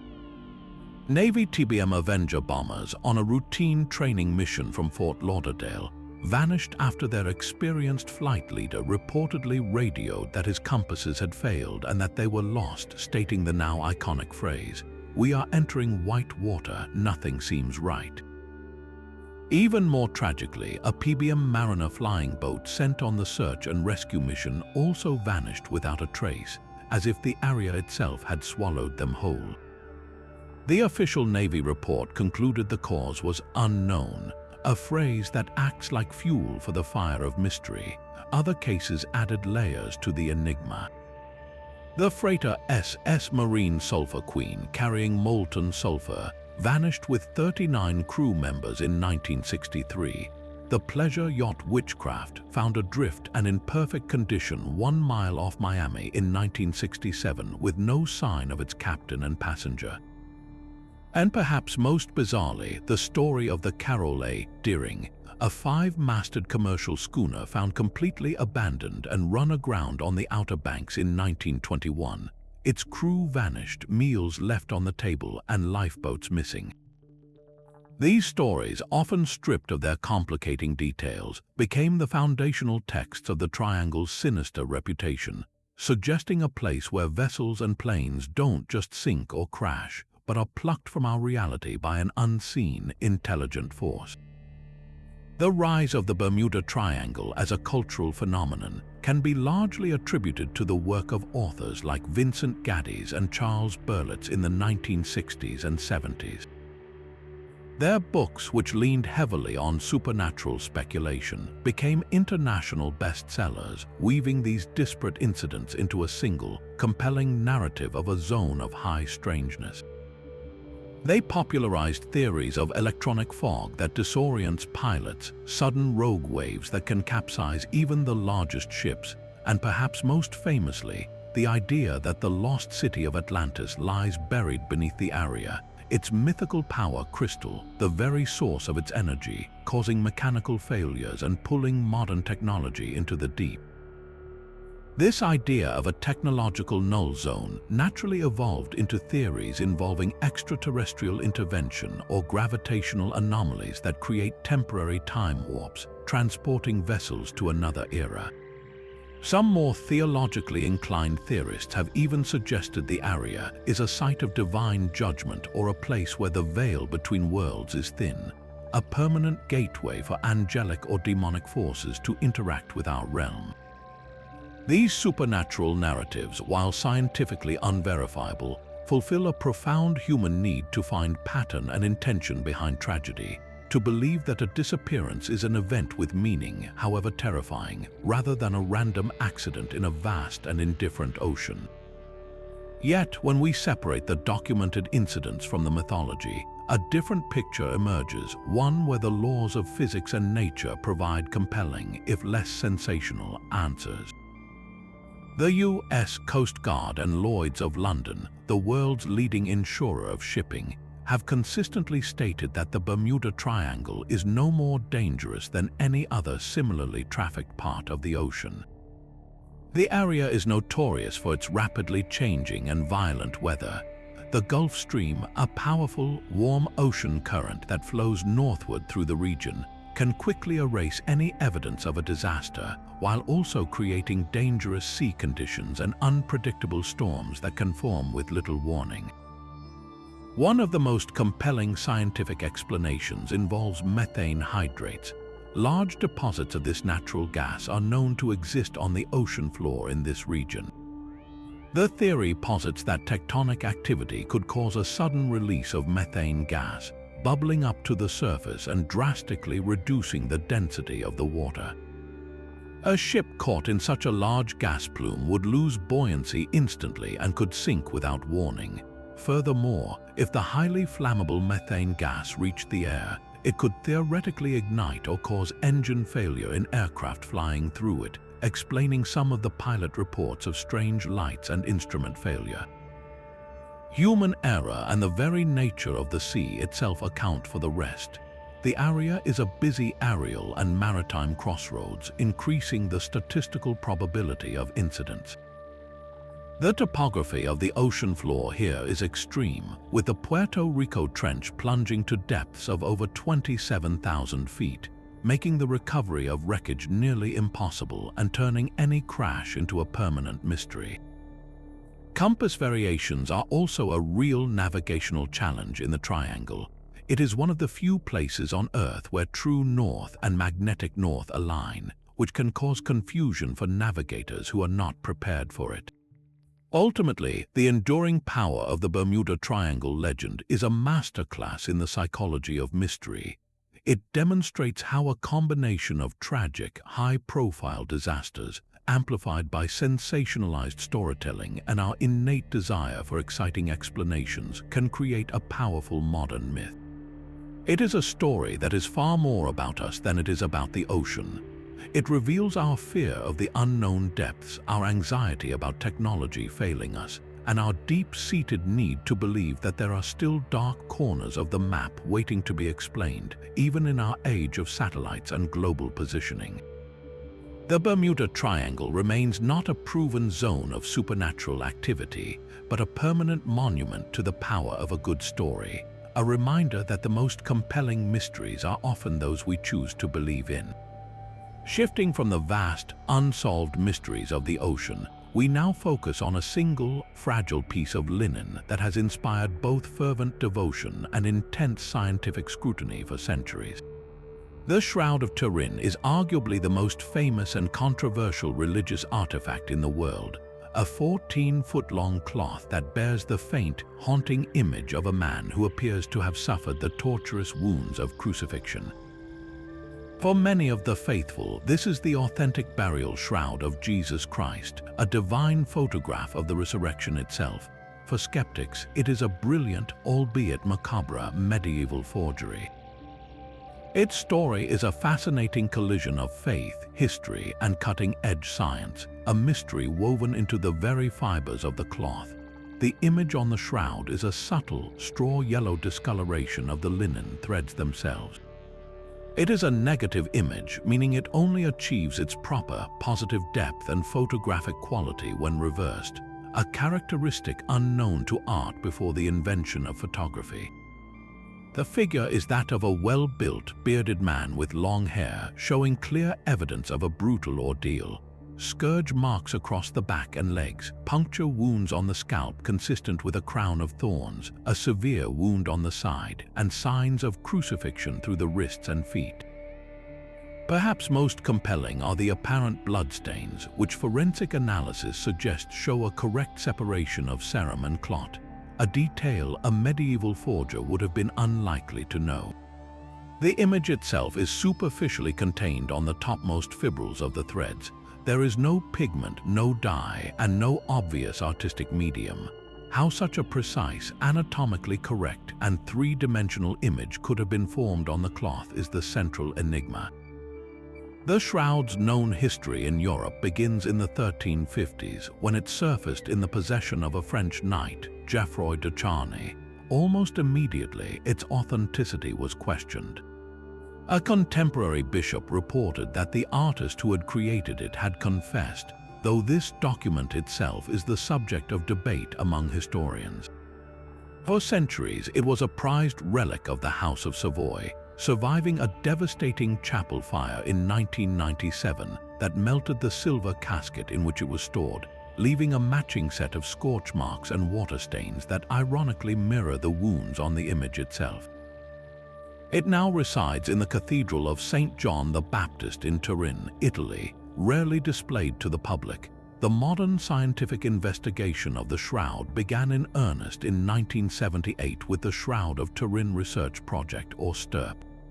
A team of American scientists, including physicists, chemists, and forensic pathologists, was granted unparalleled access for 5 days of around-the-clock testing. They employed a battery of then state-of-the-art equipment, ultraviolet and infrared spectrometry, X-ray fluorescence, and high-resolution photography. Their conclusion was startling. They found no evidence of forgery, no pigments, paints, dyes, or stains that could account for the image. They confirmed the presence of what appeared to be human blood and stated that the image could not be explained by science at that time. They famously concluded that the image was that of a real human form of a scourged, crucified man, and that while the science could not explain how the image got onto the cloth, it was not the product of an artist.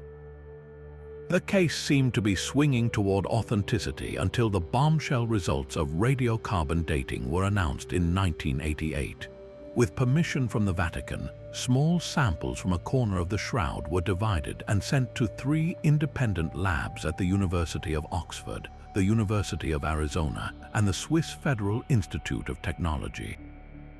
Using accelerator mass spectrometry, all 3 labs independently reached a strikingly consistent conclusion.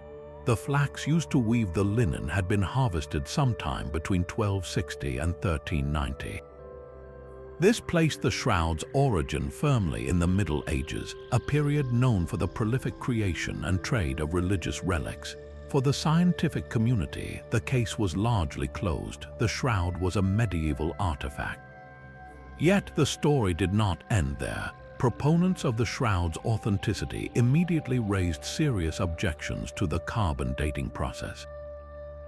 They argued that the sample site, taken from a corner that was handled frequently and damaged in the 1532 fire, could have been contaminated by centuries of carbon monoxide, smoke, and oils from human hands, as well as microbial contamination, all of which could skew the results to make the cloth appear much younger.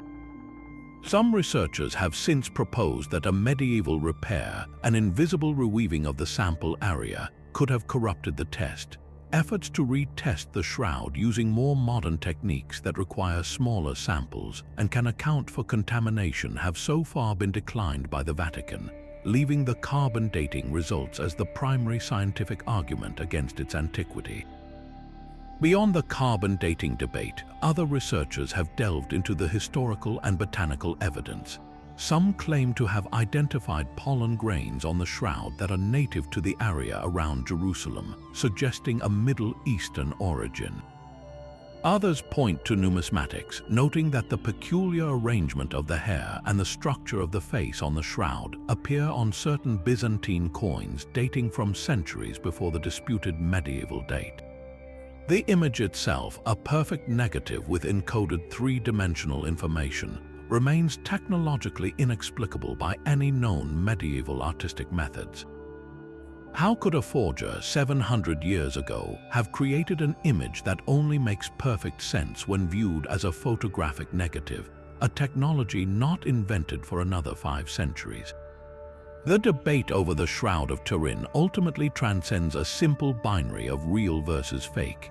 It represents a profound clash of paradigms. For science, the carbon dating evidence is a settled matter, a clear and reproducible result that places the object within a historical context where such forgeries were common. For those who believe the scientific anomalies, the unexplained nature of the image formation, the forensic details of the wounds, the potential historical clues outweigh the carbon dating, which they view as flawed or incomplete. The shroud remains a powerful Rorschach test, a mirror reflecting what we choose to see, either a miraculous object that defies explanation, inviting us to consider the possibility of the divine, or a testament to the incredible, forgotten skill of a nameless medieval genius who created the world's most haunting and enduring work of art. It is a mystery that continues to challenge the boundaries between faith and reason, its silent image forever asking the same question without ever providing a definitive answer. While the Shroud of Turin presents a tangible, physical enigma from the medieval world, our journey now takes us much further back in time, to the ancient river valleys of India, where sacred texts describe technologies that seem to defy their historical context. The Vedas and later Sanskrit epics are not merely spiritual guides. They are sprawling repositories of history, philosophy, and astonishing narratives that include detailed accounts of aerial vehicles and devastating weaponry that sound eerily familiar to the modern ear. These are the tales of the Vimanas, the so-called chariots of the gods, which have become a cornerstone for the ancient astronaut theory and a heated debate between literal and metaphorical interpretation. The descriptions found in texts like the Mahabharata, the Ramayana, and the Vaimanika Shastra are far from vague poetic allusions. They are intricate, technical, and often startlingly precise. The Vimanas are described as multi-storied structures, circular or cylindrical in shape, with portholes and a dome. They are said to be made of metals, powered by engines that use heated mercury or other liquids to generate lift and propulsion, and capable of incredible speeds and maneuverability. The Ramayana, for instance, details the Pushpaka Vimana, a magnificent flying palace commandeered by the demon king Ravana, which is said to have flown with the speed of the wind, producing a melodious sound. The Mahabharata describes a Vimana as an aerial chariot with the sides of iron and clad with wings.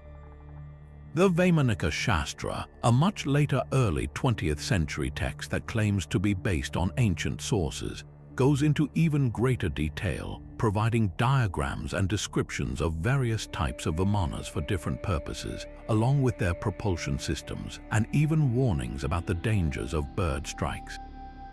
These accounts extend beyond mere transportation. The ancient texts describe an array of advanced weaponry with effects that chillingly parallel modern warfare. The Brahmastra is perhaps the most famous, a weapon said to be invoked by a mantra that could destroy entire nations, rendering the land barren and sterile for generations, a description that sounds hauntingly similar to the radioactive fallout of a nuclear bomb. The Pashupatastra is described as the most destructive personal weapon in the universe, capable of obliterating any target. Other weapons could unleash powerful winds, downpours of arrows, or searing beams of light. In the Mahabharata, the carnage of the Kurukshetra war, with its descriptions of explosions brighter than 1,000 suns and victims whose hair and nails fell out, is often cited by ancient astronaut theorists as a possible record of an ancient nuclear conflict.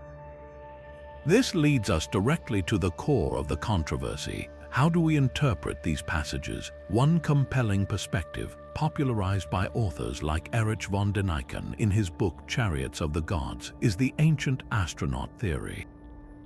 This view takes the descriptions literally, arguing that they are evidence of extraterrestrial visitors who interacted with ancient human civilizations.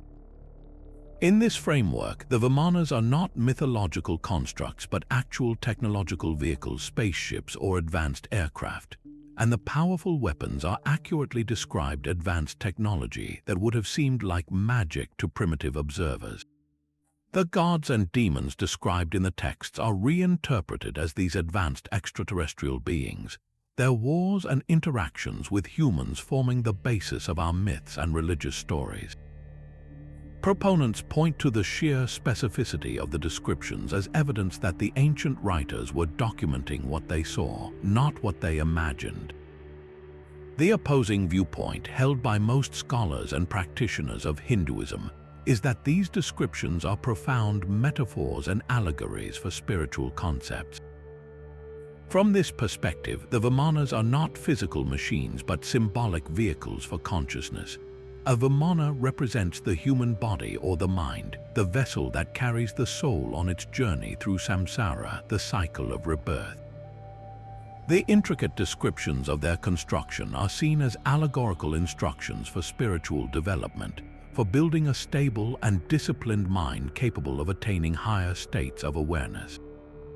The devastating weapons are not nuclear bombs but powerful spiritual energies or states of consciousness that can be wielded by an adept. The Brahmastra, for instance, could be interpreted as the ultimate power of focused intention, a weapon of the mind that destroys ignorance and ego rather than physical cities.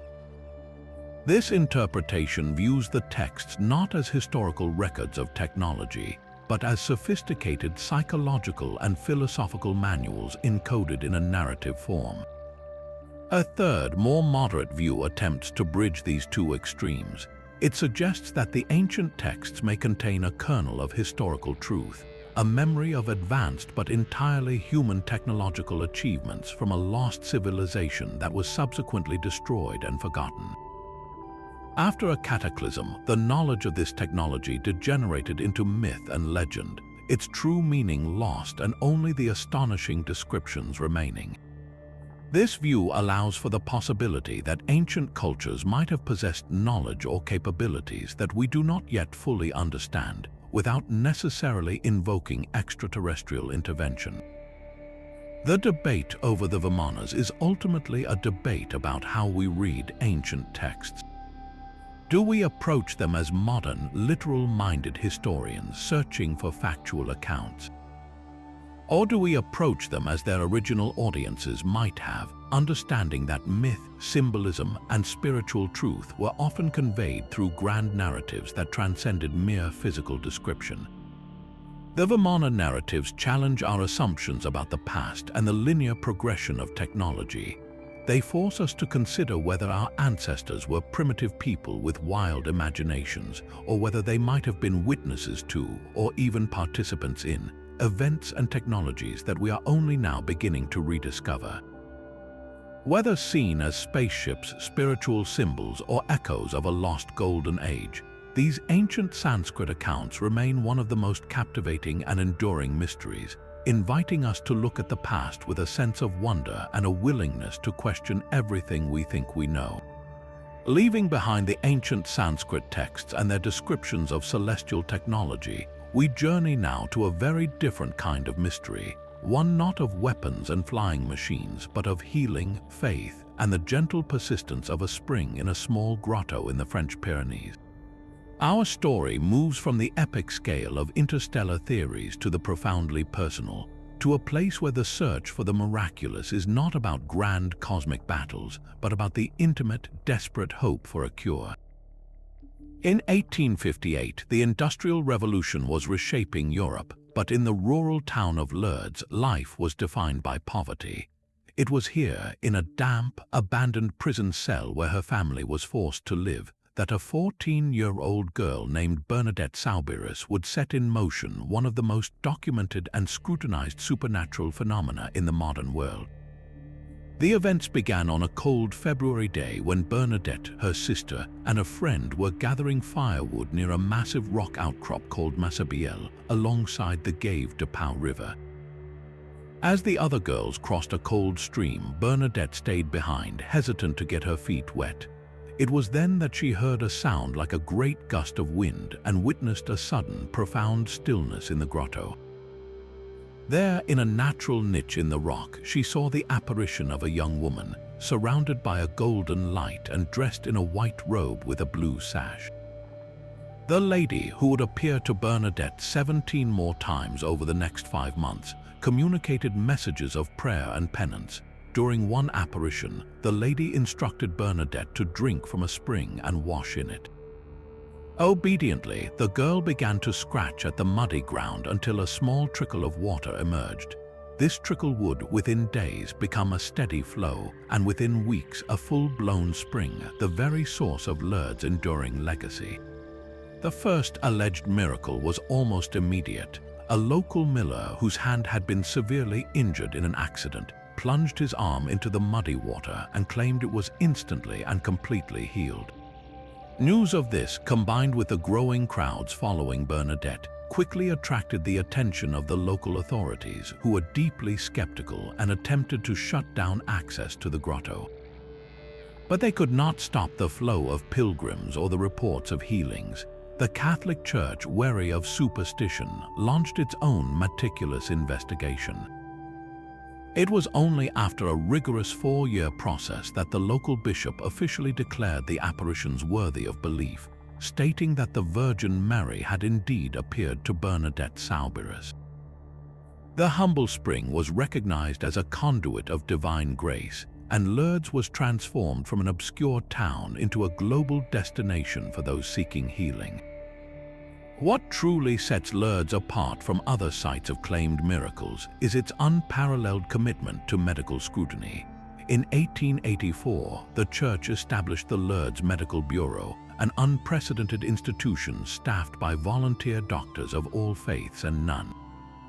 Their purpose is not to prove a miracle, but to investigate and rule out any possible natural explanation for a claimed cure. The process is famously rigorous. For a healing to even be considered, several strict criteria must be met. The ailment must be serious, organic, and diagnosed with absolute certainty. It must be considered incurable or have a very poor prognosis by contemporary medicine. The cure must be instantaneous, not gradual, and complete, with no residual effects or convalescence. Crucially, the cure must be permanent, lasting for many years after the event. The investigation itself is a multi-layered inquest. The case is first presented to the International Medical Committee of Lourdes, a body of independent physicians who examine the medical records with forensic detail. They pore over X-rays, biopsy reports, and clinical notes from before and after the pilgrimage. Only if these doctors unanimously agree that the cure is medically inexplicable do they pass the dossier to a canonical committee of theologians and bishops. This second group must then determine if the healing occurred in a context of faith and prayer, linked to the intercession of Our Lady of Lourdes. Out of the thousands of claims made over more than a century, only 70 cases have been officially recognized by the Church as miraculous. This incredibly high bar demonstrates the Church's own caution, ensuring that each recognized miracle stands as a formidable challenge to scientific understanding. Naturally, the scientific community offers alternative explanations for the healings reported at Lourdes. the most powerful factor often cited is the phenomenon of psychosomatic medicine, the undeniable ability of the mind to influence the body. A pilgrimage to Lourdes is a profoundly powerful psychological experience. It involves immense hope, a complete break from routine, intense prayer, and the support of a massive community, all united in a single purpose. This can trigger the placebo effect on an enormous scale, potentially stimulating the body's own healing capabilities in ways we are only beginning to understand. For conditions with a significant psychological component, or even for those where the immune system can be boosted by a positive mental state, this environment could be transformative. Furthermore, some skeptics point to spontaneous remission, a rare but documented occurrence where a disease inexplicably reverses course on its own. At a place like Lourdes, where so many ill people gather, the statistical probability of a spontaneous remission occurring there is higher, and it is then attributed to the sacred waters. Yet, even these compelling explanations struggle to account for the most extreme cases recognized as miracles. One of the most famous is the healing of Vittorio Micheli in 1963. Micheli was diagnosed with a massive sarcoma, a cancerous tumor that had destroyed most of his hip bone and pelvis. His case was considered hopeless. He arrived at Lourdes on a stretcher, his body encased in a plaster cast. After bathing in the spring, he felt a sensation of intense heat and within hours was free of pain. Subsequent X-rays and medical examinations showed not only that the enormous tumor had vanished, but that his destroyed hip socket and pelvis had completely regenerated, a biological impossibility according to current medical science. Cases like his present a profound puzzle, where the instantaneous and complete restoration of complex organic tissue defies any known model of psychosomatic or spontaneous healing. Beyond the medical debate, the true power of Lourdes may lie not in the 70 official miracles, but in the experiences of the millions of pilgrims who are not physically cured. For every person who walks away healed, thousands more return home still bearing their illness. Yet many of them speak of a different kind of miracle, a miracle of acceptance, inner peace, and spiritual strength. They find a community that embraces them in their suffering, a place where their illness does not make them an outcast but gives them a shared identity. This transformation, this granting of courage and grace to face incredible hardship, is for many a more profound and personal wonder than any physical cure. It suggests that the miraculous at Lourdes operates on a spectrum, from the medically inexplicable to the deeply psychological and spiritual, challenging us to expand our definition of what a miracle truly is.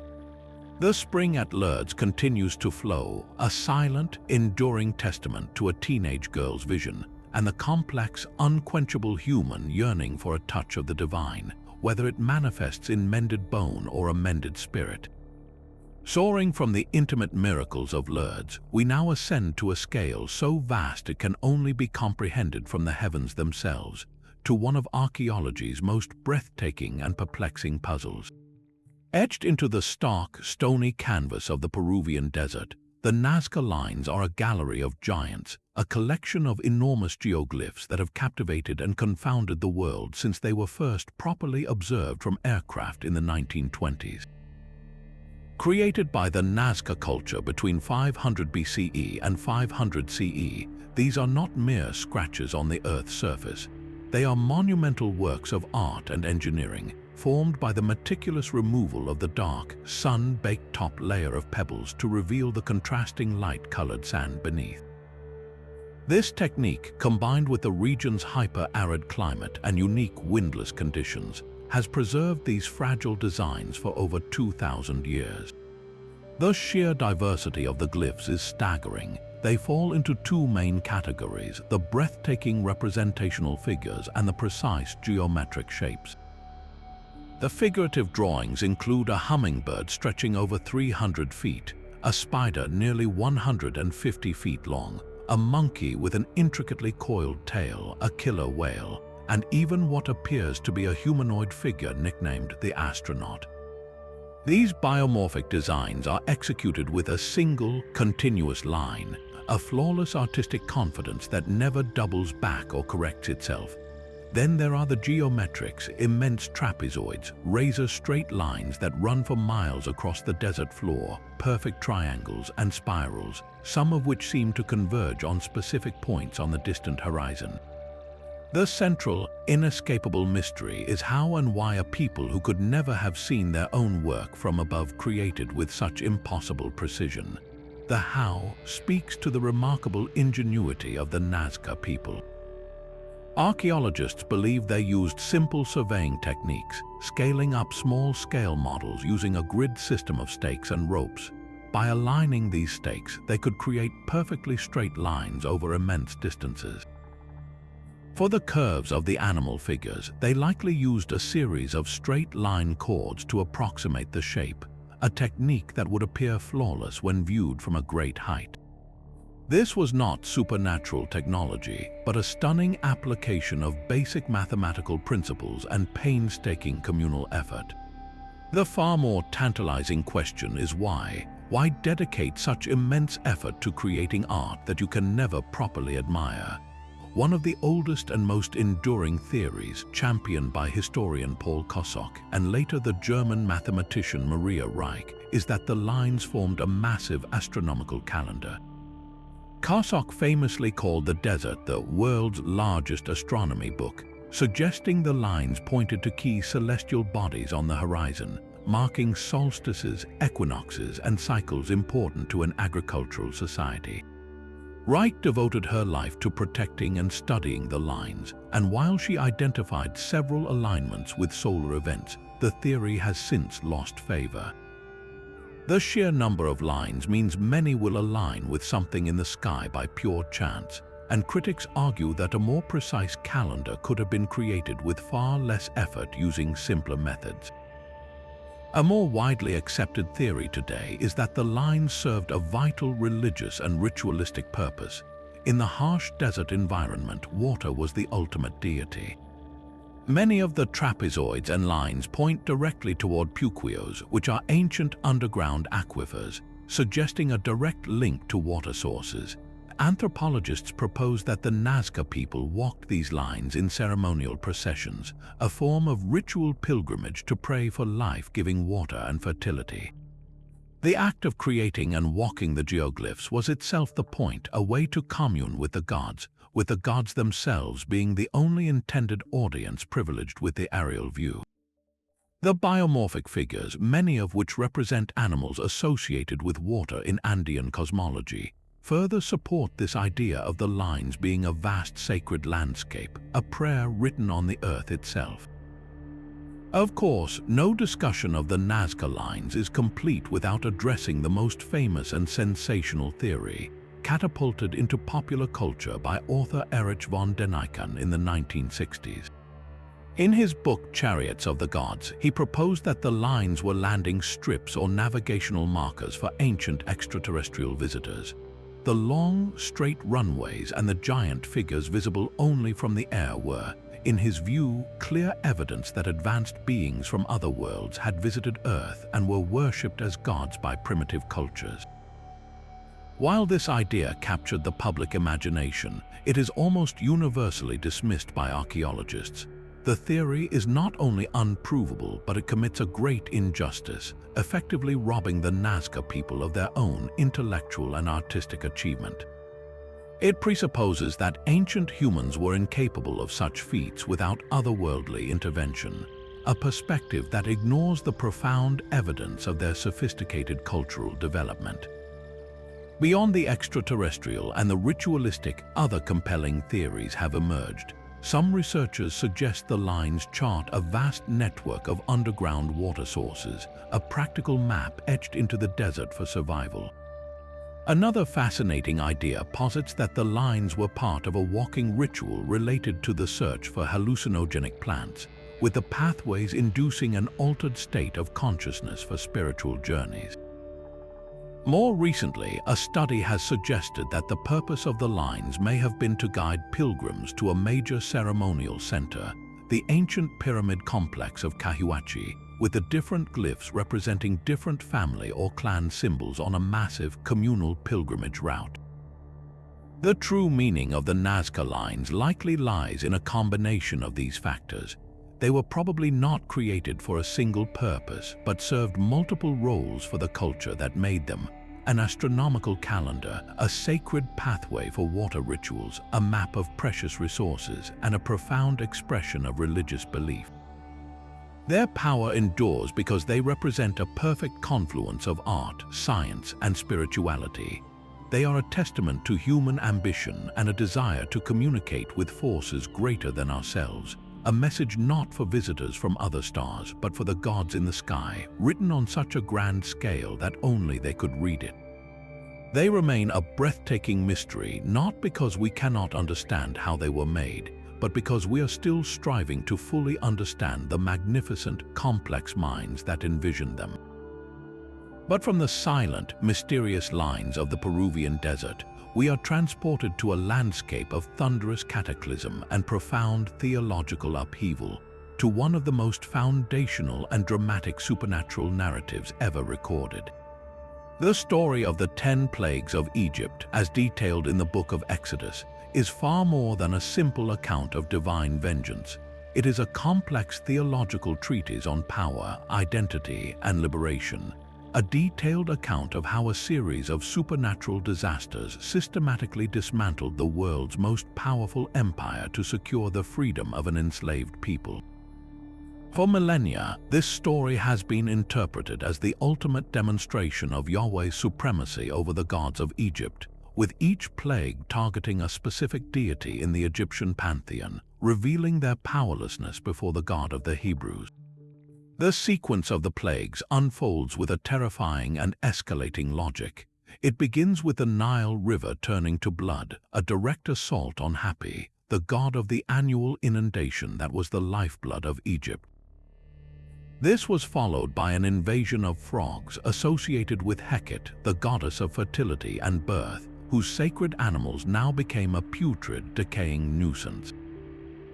Then came the lice or gnats, rising from the dust to infest every living thing, perhaps an affront to Geb, the god of the earth. Swarms of flies, the death of livestock targeting the bull god Apis and the cow goddess Hathor, and painful boils on the skin of man and beast continued the onslaught. The scale then magnified with a cataclysmic storm of hail and fire that ravaged the land, a locust swarm that consumed every remaining green thing, and a palpable, oppressive darkness that blotted out the sun for 3 days, a direct challenge to Ra, the supreme sun god. The devastating crescendo was the death of the firstborn, a final, heartbreaking judgment that broke the will of Pharaoh himself and finally compelled him to release the Israelites from bondage. Modern historians and scientists have long sought to understand these events through a natural lens, constructing theories that find a chain reaction of environmental disasters at the heart of the biblical narrative. One of the most compelling scientific hypotheses centers on a massive volcanic eruption, potentially the cataclysmic explosion of Thera on the island of Santorini around the 16th century BCE. Such an eruption would have spewed enormous quantities of ash and pumice into the atmosphere, creating the conditions for the reported phenomena. The darkness that could be felt could be explained by a thick, prolonged ash cloud blotting out the sun. The hail and fire could be a description of volcanic lightning and the fallout of hot pumice stone. This climatic disruption would have had a cascading effect on the ecosystem. The Nile turning to blood could be the result of a massive red tide. A bloom of toxic algae like Karenia brevis or the silt clay laterite washed down from Ethiopia, which can turn water a reddish-brown and suffocate fish, creating the conditions for the subsequent plagues. The death of fish would have driven frogs onto the land in massive numbers, where they would then die, eliminating a primary predator for insects. This would lead to explosive populations of lice, gnats, and flies, which could then spread disease among livestock murrain and humans' boils. The locust swarms and the death of the firstborn are more challenging to fit neatly into this model. though some suggest the locusts could have been a separate weather event, and the final plague could be attributed to a toxin like mycotoxin, which can grow on grain stores contaminated by the damp, locust-ridden conditions and would be most likely to affect the firstborn, who received a portion of food. Yet, for all the fascinating plausibility of these scientific reconstructions, the theological interpretation presents a powerful counter-narrative. From a perspective of faith, the timing, specificity, and discriminatory nature of the plagues are what mark them as undeniably supernatural. The biblical account emphasizes a clear delineation between the Israelites and the Egyptians, particularly from the fourth plague onward, with the land of Goshen, where the Hebrews lived, being spared. A natural disaster does not respect ethnic or geographic boundaries in such a precise manner. The progression of the plagues also follows a deliberate pattern of negotiation and escalation, with Pharaoh's heart being hardened after each one, demonstrating a moral and spiritual lesson about the cost of stubborn defiance against the divine will.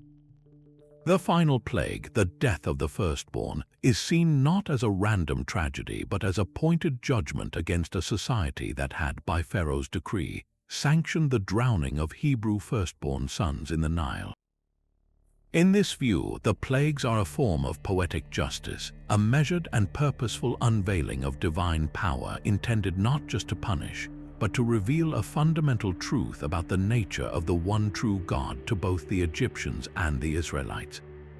The legacy of the plagues of Egypt extends far beyond the historical event itself, establishing a powerful and often problematic archetype in human history: the interpretation of misfortune as divine punishment. This narrative pattern, where natural disasters, plagues, and defeats are seen as supernatural retribution for collective sin, has been repeated for centuries. Medieval Christians saw the Black Death as God's wrath upon a sinful world. Certain modern religious figures have pointed to hurricanes or earthquakes as punishment for specific societal sins. While this framework can provide a sense of order and meaning in the face of chaos, it also carries a dangerous weight, often leading to the vilification and scapegoating of vulnerable groups within society who are blamed for provoking the divine anger. The story of the Exodus plagues, in its original context, was one of liberation for the oppressed, but the template it created of calamity as a direct consequence of moral failure has been used throughout history to justify judgment, foster fear, and simplify the complex, often random, nature of tragedy. This enduring narrative reminds us that the stories we tell about why bad things happen are often as powerful as the events themselves, shaping our response to disaster and our understanding of our place in a world where the natural and the supernatural remain deeply intertwined. Isolated in the vast expanse of the Pacific Ocean, Rapa Nui, or Easter Island, presents one of archaeology's most iconic and haunting silences. Scattered across its grassy slopes and standing in solemn rows on immense stone platforms called ahu, are the nearly 900 Moai monolithic human figures with stern, elongated features and heavy brows, each one gazing inland with a silent, unknowable authority. The sheer scale of these statues is bewildering. The average Moai stands about 13 feet tall and weighs around 14 tons, but the largest ever erected, named Paro, towered at 33 feet and weighed a staggering 82 tons. And then there is the abandoned giant, still lying in its quarry at the volcanic crater of Rono Raraku, which if finished would have reached 65 feet and weighed an estimated 270 tons. For centuries, the central, consuming question has been a simple one of logistics. How did a society with no metal tools, no wheels, and no draft animals move these colossal stone beings miles across rugged, uneven terrain to their final coastal perches? For a long time, the prevailing theory, championed by the island's first European visitors and early archaeologists, involved a Herculean effort of log rolling and sledging. This view painted a picture of hundreds of islanders laboring with a massive wooden infrastructure, slowly inching the statues forward on a track of felled palm trees. This narrative, however, came with a dark, ecological twist. It was used to support the popular but now heavily debated theory of ecocide, that the Polynesian settlers recklessly deforested their own island to move statues, leading to societal collapse, famine, and war. This story of a people so consumed by their monumental ambitions that they engineered their own downfall became a potent parable for modern environmentalism. But it also overshadowed the Rapa Nui people's own oral histories, which told a very different and far more mystical story of the Moi's journey. According to these indigenous traditions, the statues did not require an army of laborers and a decimated forest. They walked. The ancient chiefs and priests possessed mana, a form of spiritual power and authority. This mana, when channeled correctly, could animate the Moai, allowing the great stone figures to walk themselves from the quarry to their ahu.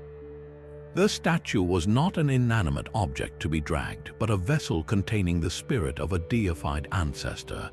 Its movement was a supernatural event, guided by a priest who chanted and directed the spiritual energy that brought the stone to life.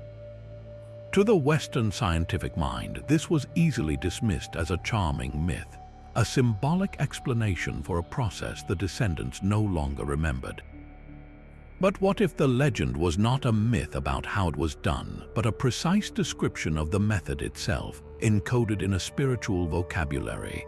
This fascinating possibility was brought into startling focus by two innovative experimental archaeologists, Terry Hunt and Carl Lipo. They proposed a method so elegantly simple it seemed almost absurd. What if you could make a multi-ton statue walk by rocking it from side to side? Inspired by the oral histories, they and a team of just 18 people conducted a now famous experiment. They attached 3 sturdy ropes to a concrete replica of a 10-foot, 5-ton Moai, one rope to each side near the head and one to the back for control and stability. With a coordinated rocking motion, pulling first one side and then the other, they found they could easily pivot the statue onto its curved, forward-leaning base, creating a walking, shuffling gait. The team chanted and moved in rhythm, and the Moai, just as the legend said, appeared to walk upright across the landscape under its own power. This method required no wood, very few people, and left no telltale marks on the ground, explaining why archaeologists had found little evidence of roads or transport infrastructure. The walking theory was a media sensation, but it was not without its critics. Other experts, like archaeologist Joanne van Tilburg and her team, have argued for a more multifaceted approach. They point to the island's numerous ancient roads, which are often sunken and V-shaped in cross-section, suggesting the Moai were laid prone and dragged on sledges or rollers, with the road's contours helping to center and guide the massive load. They've conducted their own experiments, successfully transporting a replica Moai in this horizontal position, and argue that the statues found abandoned on these roads are all in a fallen, horizontal state, not broken from a vertical walking position.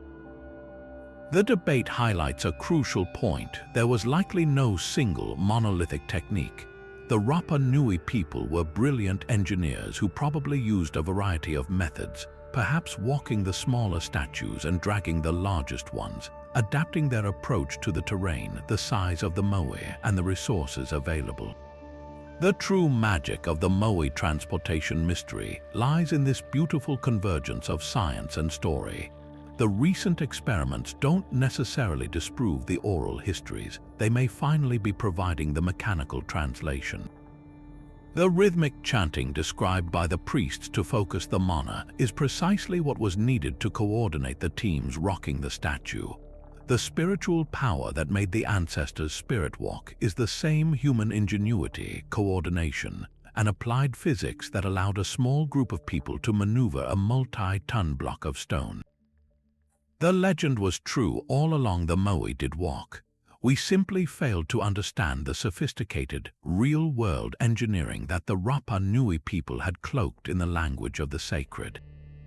The story of the walking statues is a powerful reminder that ancient knowledge often arrives to us not in technical manuals, but in poetry and myth, and that our task is not to dismiss these stories as fiction, but to listen more closely to the profound truths they may contain. Yet the story of the Moai reveals a culture deeply connected to its ancestors and its land. But our next tale catapults us into the cosmic realm, to a time when gods and demons joined forces to stir the very ocean of creation itself. From the silent, stoic faces of Easter Island, we journey into the vibrant, chaotic, and profoundly symbolic world of ancient Hindu cosmology, to one of its most spectacular narratives, the Samudra Manthan, or the churning of the ocean of milk. This story, found in sacred texts like the Puranas and the Mahabharata, is not a simple myth. It is a rich, multi-layered allegory that has fascinated scholars, spiritual seekers, and even ancient astronaut theorists for centuries, offering a stunning explanation for the origin of both the universe's wonders and its poisons. The stage is set with a celestial crisis. The Devas, the gods, have been weakened and overthrown by the Asuras, their demonic rivals. Seeking a solution, they approach the preserver god, Vishnu, who advises them that the only way to regain their strength and immortality is to churn the primordial ocean of milk to obtain Amrita, the nectar of eternal life. But this is a task too great for the Devas alone. In a moment of breathtaking cosmic pragmatism, Vishnu instructs them to form a temporary alliance with their sworn enemies, the Asuras, promising them a share of the reward. This uneasy truce between opposing forces is the very engine of the entire endeavor, establishing from the outset that creation often requires the tension between light and dark, good and evil. The logistics of this project are as imaginative as they are immense. The churning requires a giant dasher and a mighty churning rope. The Devas and Asuras uproot the colossal Mandara mountain to use as the churning rod. They enlist Vasuki, the king of the serpent deities, to serve as the rope. The Asuras, distrustful by nature, demand to hold the head of the serpent, while the Devas willingly take hold of the tail. They then begin the arduous work, the gods pulling one way, the demons the other, causing the great mountain to rotate, churning the depths of the cosmic ocean. But the mountain is so massive it begins to sink into the soft ocean floor. Once again, Vishnu intervenes, incarnating as his second avatar, the great turtle Kurma, who dives beneath the mountain to support its weight on his indestructible shell, providing a stable foundation for the work to continue. What emerges from this titanic effort is not just the desired nectar, but a breathtaking sequence of divine byproducts, each more extraordinary than the last. Before the Amrita appears, the churning unleashes a series of treasures and terrors. First comes Halahala, a deadly, all-consuming poison so potent it threatens to destroy all of creation. The world is saved only when the god Shiva, in an act of ultimate compassion, gathers the poison and drinks it, holding it in his throat, which turns blue, earning him the name Nilakantha, the blue-throated one. Following the poison emerge a cascade of divine beings and objects: the wish-fulfilling cow Kamadhenu, the goddess of wine Varuni, the celestial Parijata tree, the sun and moon, the beautiful Apsara's nymphs, the white elephant Airavata, and finally, the physician of the gods Dhanvantari, who emerges holding the pot of Amrita. This sequence suggests that the process of seeking enlightenment or immortality is not a clean, straightforward path. It inevitably brings forth both immense blessings and devastating challenges that must be confronted and integrated. For thousands of years, the primary interpretation of this story has been a spiritual and psychological allegory. The ocean of milk represents the human mind or consciousness in its pure, peaceful state. The churning is the difficult, often tumultuous process of spiritual practice, meditation, yoga, and self-discipline that agitates the mind to separate its impurities, the poison, from its divine qualities, the treasures. The Mandara mountain is the axis of the world, or the spine in yogic tradition, around which energy is churned.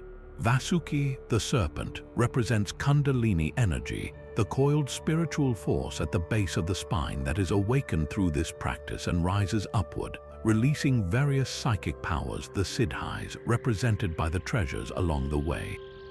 The poison is the ego and the negative tendencies that surface during deep meditation, which must be overcome and neutralized like Shiva before one can attain the ultimate prize of self-realization or immortality, the Amrita. The entire epic, in this view, is a detailed map of the inner journey toward enlightenment. However, the sheer specificity and technological tone of the narrative have led to more speculative, literal interpretations. Proponents of the ancient astronaut theory, like Erich von Däniken, see the Samudra Manthan not as an inner journey but as a record of an actual, historical event involving advanced technology. In this framework, the ocean of milk could be a description of a galaxy or a nebula viewed through a primitive lens. The churning, they suggest, might describe a massive engineering project, perhaps even a kind of particle accelerator or a device for manipulating cosmic energy. The emerging treasures are not symbolic but actual technological artifacts or biological creations.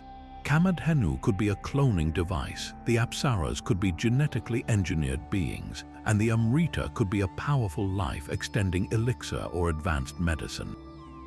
The deadly halahala poison could be a description of radioactive waste or a dangerous byproduct of this high-energy process. This interpretation posits that the gods and demons were not mythological figures, but advanced extraterrestrial or hyper-advanced ancient human factions working with technology so advanced it appeared as magic or divinity to later observers. A third, more moderate perspective seeks a bridge between the literal and the allegorical. It suggests the myth could be a distant, garbled memory of a real, large-scale collaborative project undertaken by ancient civilizations. The churning could be a metaphor for a massive maritime endeavor, perhaps dredging or mining an ancient sea or lake for precious materials, minerals, or even hallucinogenic plants used in religious rituals. The treasures would then represent the actual resources and knowledge gained from such a project. The deadly poison could be a memory of a real environmental catastrophe or a disease outbreak that occurred during this work. This view allows for a historical kernel of truth, a great alliance and a great effort that yielded both great rewards and great costs. That was later amplified and mythologized over generations into the cosmic epic we have today. The enduring power of the Samudra Manthan lies in its incredible richness. It is a story that can be read on multiple levels simultaneously. It is a profound spiritual guide, a thrilling cosmic adventure, and a tantalizing puzzle for those who look for lost history in ancient texts. It teaches that creation is never easy, that great rewards require great effort and often uneasy alliances, and that the path to immortality is paved with both divine nectar and deadly poison. Whether you see it as a map for the soul, a record of ancient technology, or simply a magnificent story, the churning of the ocean remains one of humanity's most compelling attempts to explain where we came from and what it truly costs to reach for the divine. But from the cosmic churning of mythic oceans, we journey now to the shores of a very real and historically resonant body of water, to one of the most pivotal and spectacular escape narratives ever recorded. The story of the parting of the Red Sea, as told in the book of Exodus, is the ultimate climax of the Israelites' flight from bondage, a moment where the very forces of nature appear to bend to a divine will to ensure the survival of a people. For over 3,000 years, this account has stood as the foundational miracle of the Jewish faith, a powerful symbol of hope and liberation that has also profoundly influenced Christianity and Islam. It presents a stark choice in interpretation. Was this a one-time, unambiguous suspension of natural law, or can we find the fingerprints of a remarkable yet natural phenomenon within this ancient tale? The biblical narrative sets a scene of utter desperation. Having finally been released after the 10th plague, the Israelites, led by Moses, have made their way to the edge of the sea, traditionally held to be the Red Sea. Suddenly, Pharaoh has a change of heart and sends his elite chariot corps in pursuit, trapping the fleeing multitude between the deep water and the most powerful army in the ancient world. The people cry out in terror, but Moses, acting on God's command, raises his staff. An immense east wind blows all night, driving the waters back and turning the seabed into dry land, with walls of water forming on either side. The Israelites march across this miraculous corridor to safety. When the Egyptian chariots follow in pursuit, the waters come crashing back down, drowning the entire army and delivering the Israelites from their oppressors once and for all. For theologians, this event is the ultimate act of divine salvation, a direct, powerful, and intentional intervention that forever establishes the identity of the Israelites as the people chosen and protected by God. In the search for a scientific explanation, much hinges on the precise location of the crossing, and many scholars argue that a translation quirk may hold the key. The Hebrew term used in the Bible is Yam Suf, which literally translates to Sea of Reeds. This is not typically a name for the deep, open waters of the Red Sea we know today, but rather for the shallow, marshy lakes and lagoons that existed to the north between Egypt and the Sinai Peninsula. This geographic shift opens the door to a host of plausible natural explanations. One of the most compelling theories involves a phenomenon known as wind set-down. This occurs when a persistent and powerful wind blows over a large body of shallow water, physically pushing the water away from the upwind shore and exposing the land beneath. In 2004, a team of scientists led by oceanographer Carl Drews and meteorologist Viking Han used sophisticated computer modeling to simulate the effects of a strong east wind on the ancient topography of the Nile Delta.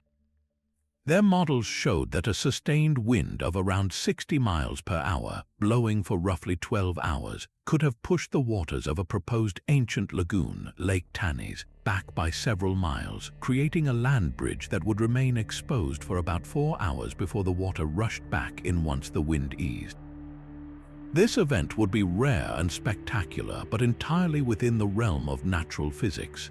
Another theory points to known tidal patterns or seismic activity. In some areas with very gentle, sloping seabeds, extreme low tides can temporarily reveal vast expanses of land that are usually submerged. A powerful earthquake could also theoretically trigger a tsunami-like event that first draws water away from the shore before sending it crashing back in a devastating wave. While these explanations are possible, they often lack the precise timing and control described in the biblical account, which specifies a sustained east wind as the direct cause. Yet, for those who approach the story from a standpoint of faith, these scientific inquiries, while fascinating, are ultimately secondary. The theological interpretation argues that the miracle was not in the type of event, but in its orchestration. The precise timing, the wind rising exactly when Moses raised his staff and lasting just long enough for the entire population to cross, is seen as the true mark of the supernatural. The event was a divine act using natural forces, not necessarily suspending them. The miracle was in the prophecy, the command, and the flawless execution that delivered a people at the exact moment of their greatest need. This perspective reframes the question from how it happened to why it happened at that specific moment in history. It was a definitive demonstration of God's power over the greatest forces of nature and the most powerful human empire, designed to forge a collective identity for the Israelites and cement their covenant with God. The legacy of the Red Sea crossing extends far beyond its historical or scientific debate. It established an enduring archetype of divine salvation that resonates through centuries of art, literature, and music. It is the ultimate underdog story, a powerful narrative where the powerless are saved from certain destruction by a force greater than themselves. This story provided immense comfort and hope to enslaved African communities in the Americas who saw their own longed for liberation reflected in the Exodus narrative. It continues to inspire liberation theology and movements that seek freedom from oppression of all kinds. The parting of the sea is more than a historical claim. It is a timeless symbol of hope against impossible odds, a testament to the belief that there are moments in history when the currents of fate themselves seem to shift to make a way where there was no way. Whether viewed as a literal miracle, a spectacular natural event perfectly timed, or a powerful myth encoding a deeper truth, the story's power remains undimmed, reminding us that some events are so transformative that they forever live in the space between history and faith. Standing alone on the vast, windswept Salisbury Plain in southern England, Stonehenge is a monument that defies the imagination. This iconic circle of towering sarsen stones and smaller inner bluestones has stood for over 4,000 years, a silent and majestic puzzle from the Neolithic world. The sheer scale of the construction is staggering. The largest sarsens weigh up to 30 tons and stand over 20 feet tall. But the true heart of the mystery lies not with these local giants, but with the smaller bluestones that form the inner circles and horseshoes. Geological analysis has revealed that these distinctive spotted dolerite and rhyolite stones originated in the Preseli Hills of West Wales, a distance of over 150 miles from the plain. How did a prehistoric society without the wheel, without metal tools, and without draft animals achieve such a monumental feat of logistics and engineering? This question has fueled centuries of debate, pitting rigorous archaeological discovery against more speculative theories of lost knowledge and otherworldly intervention. For a long time, the prevailing image of Stonehenge's construction involved thousands of laborers toiling with the most rudimentary technology. The traditional view of how the bluestones were transported was a grueling overland journey. Theories suggested they were dragged on wooden sledges, rolled on log rollers, or even ferried on rafts along the coast and up rivers. This hypothesis paints a picture of immense communal effort, a generation-spanning project that required sophisticated social organization to coordinate the labor and feed the workers. Recent experiments have tested these methods. In 2016, the University College London Institute of Archaeology conducted a project to drag a 1-ton concrete replica of a bluestone on a sledge over timber tracks. They found that even with just 10 people, they could move the stone at a rate of about 1 mile per hour. While this demonstrated the physical possibility, scaling this up to move scores of multi-ton stones across the varied and difficult terrain of ancient Britain navigating mountains, forests, and rivers still represents a colossal undertaking that is difficult to fully comprehend. However, groundbreaking archaeological work in recent years has begun to challenge this traditional narrative and suggest a different, perhaps even more ingenious pathway. A team led by archaeologist Mike Parker Pearson has uncovered fascinating evidence that the bluestones may have been moved primarily by water. Their research focused on identifying the exact quarries in the Preseli Hills, which they pinpointed to specific outcrops at Carn Godog and Craig Rose Wyfelin. More intriguingly, they proposed that from these quarries, the stones were transported not over the highest mountains, but down the northern slopes of the hills toward the sea.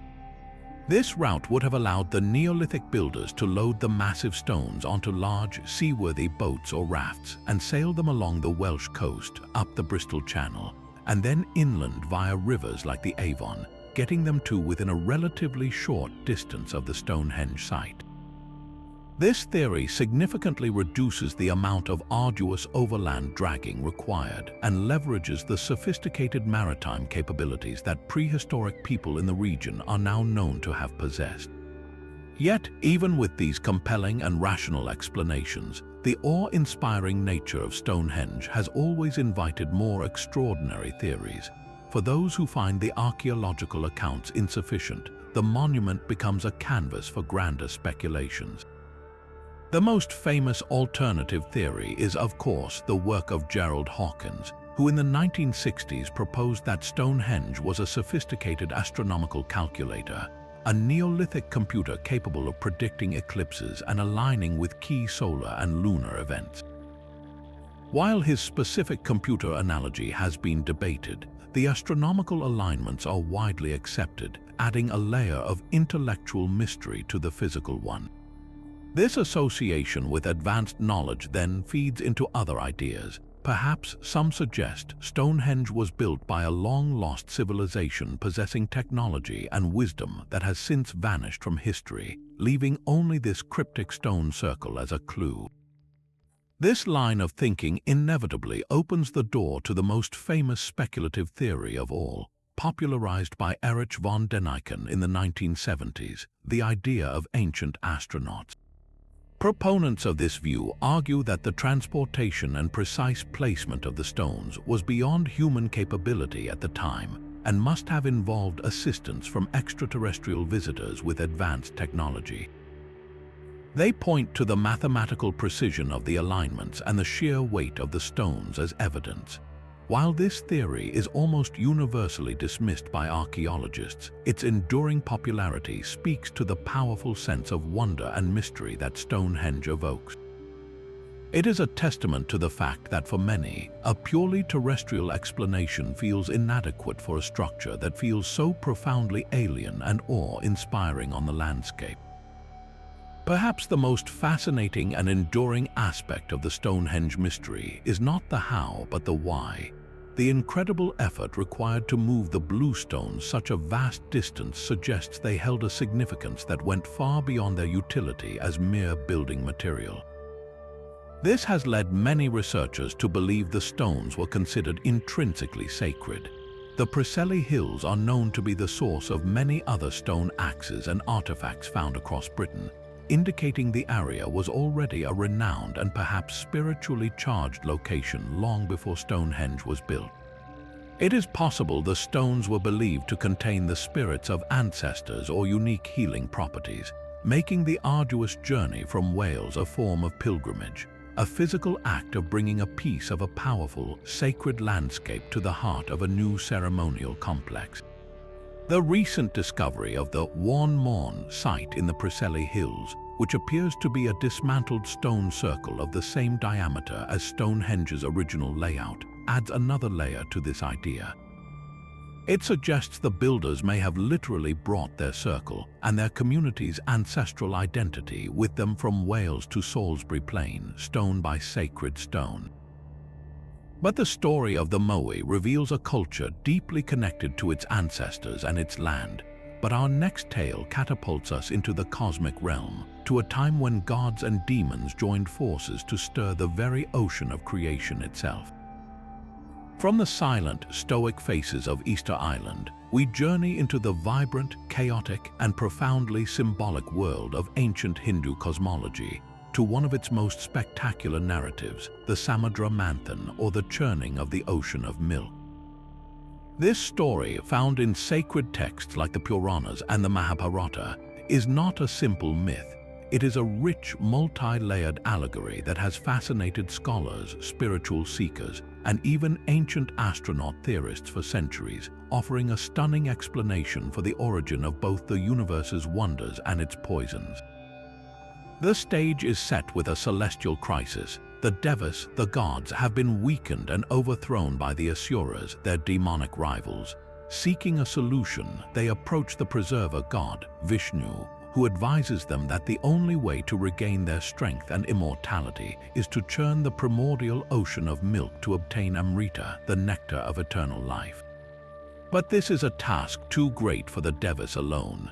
In a moment of breathtaking cosmic pragmatism, Vishnu instructs them to form a temporary alliance with their sworn enemies, the Asuras, promising them a share of the reward. This uneasy truce between opposing forces is the very engine of the entire endeavor, establishing from the outset that creation often requires the tension between light and dark, good and evil. The logistics of this project are as imaginative as they are immense. The churning requires a giant dasher and a mighty churning rope. The Devas and Asuras uproot the colossal Mandara mountain to use as the churning rod.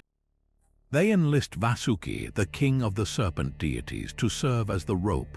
The Asuras, distrustful by nature, demand to hold the head of the serpent, while the Devas willingly take hold of the tail.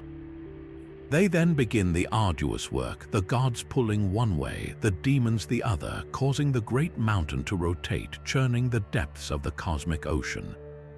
But the mountain is so massive it begins to sink into the soft ocean floor. Once again, Vishnu intervenes, incarnating as his second avatar, the great turtle Kurma, who dives beneath the mountain to support its weight on his indestructible shell, providing a stable foundation for the work to continue. What emerges from this titanic effort is not just the desired nectar, but a breathtaking sequence of divine byproducts, each more extraordinary than the last. Before the Amrita appears, the churning unleashes a series of treasures and terrors. First comes Halahala, a deadly, all-consuming poison so potent it threatens to destroy all of creation. The world is saved only when the god Shiva, in an act of ultimate compassion, gathers the poison and drinks it, holding it in his throat, which turns blue, earning him the name Nilakantha, the blue-throated one. Following the poison emerge a cascade of divine beings and objects: the wish-fulfilling cow Kamadhenu, the goddess of wine Varuni, the celestial Parijata tree, the sun and moon, the beautiful Apsaras nymphs, the white elephant Airavata, and finally, the physician of the gods Dhanvantari, who emerges holding the pot of Amrita. This sequence suggests that the process of seeking enlightenment or immortality is not a clean, straightforward path. It inevitably brings forth both immense blessings and devastating challenges that must be confronted and integrated. For thousands of years, the primary interpretation of this story has been a spiritual and psychological allegory. The ocean of milk represents the human mind or consciousness in its pure, peaceful state. The churning is the difficult, often tumultuous process of spiritual practice, meditation, yoga, and self-discipline that agitates the mind to separate its impurities, the poison, from its divine qualities, the treasures. The Mandara mountain is the axis of the world, or the spine in yogic tradition, around which energy is churned. Vasuki, the serpent, represents Kundalini energy, the coiled spiritual force at the base of the spine that is awakened through this practice and rises upward, releasing various psychic powers, the siddhis, represented by the treasures along the way. The poison is the ego and the negative tendencies that surface during deep meditation, which must be overcome and neutralized like Shiva before one can attain the ultimate prize of self-realization or immortality, the Amrita.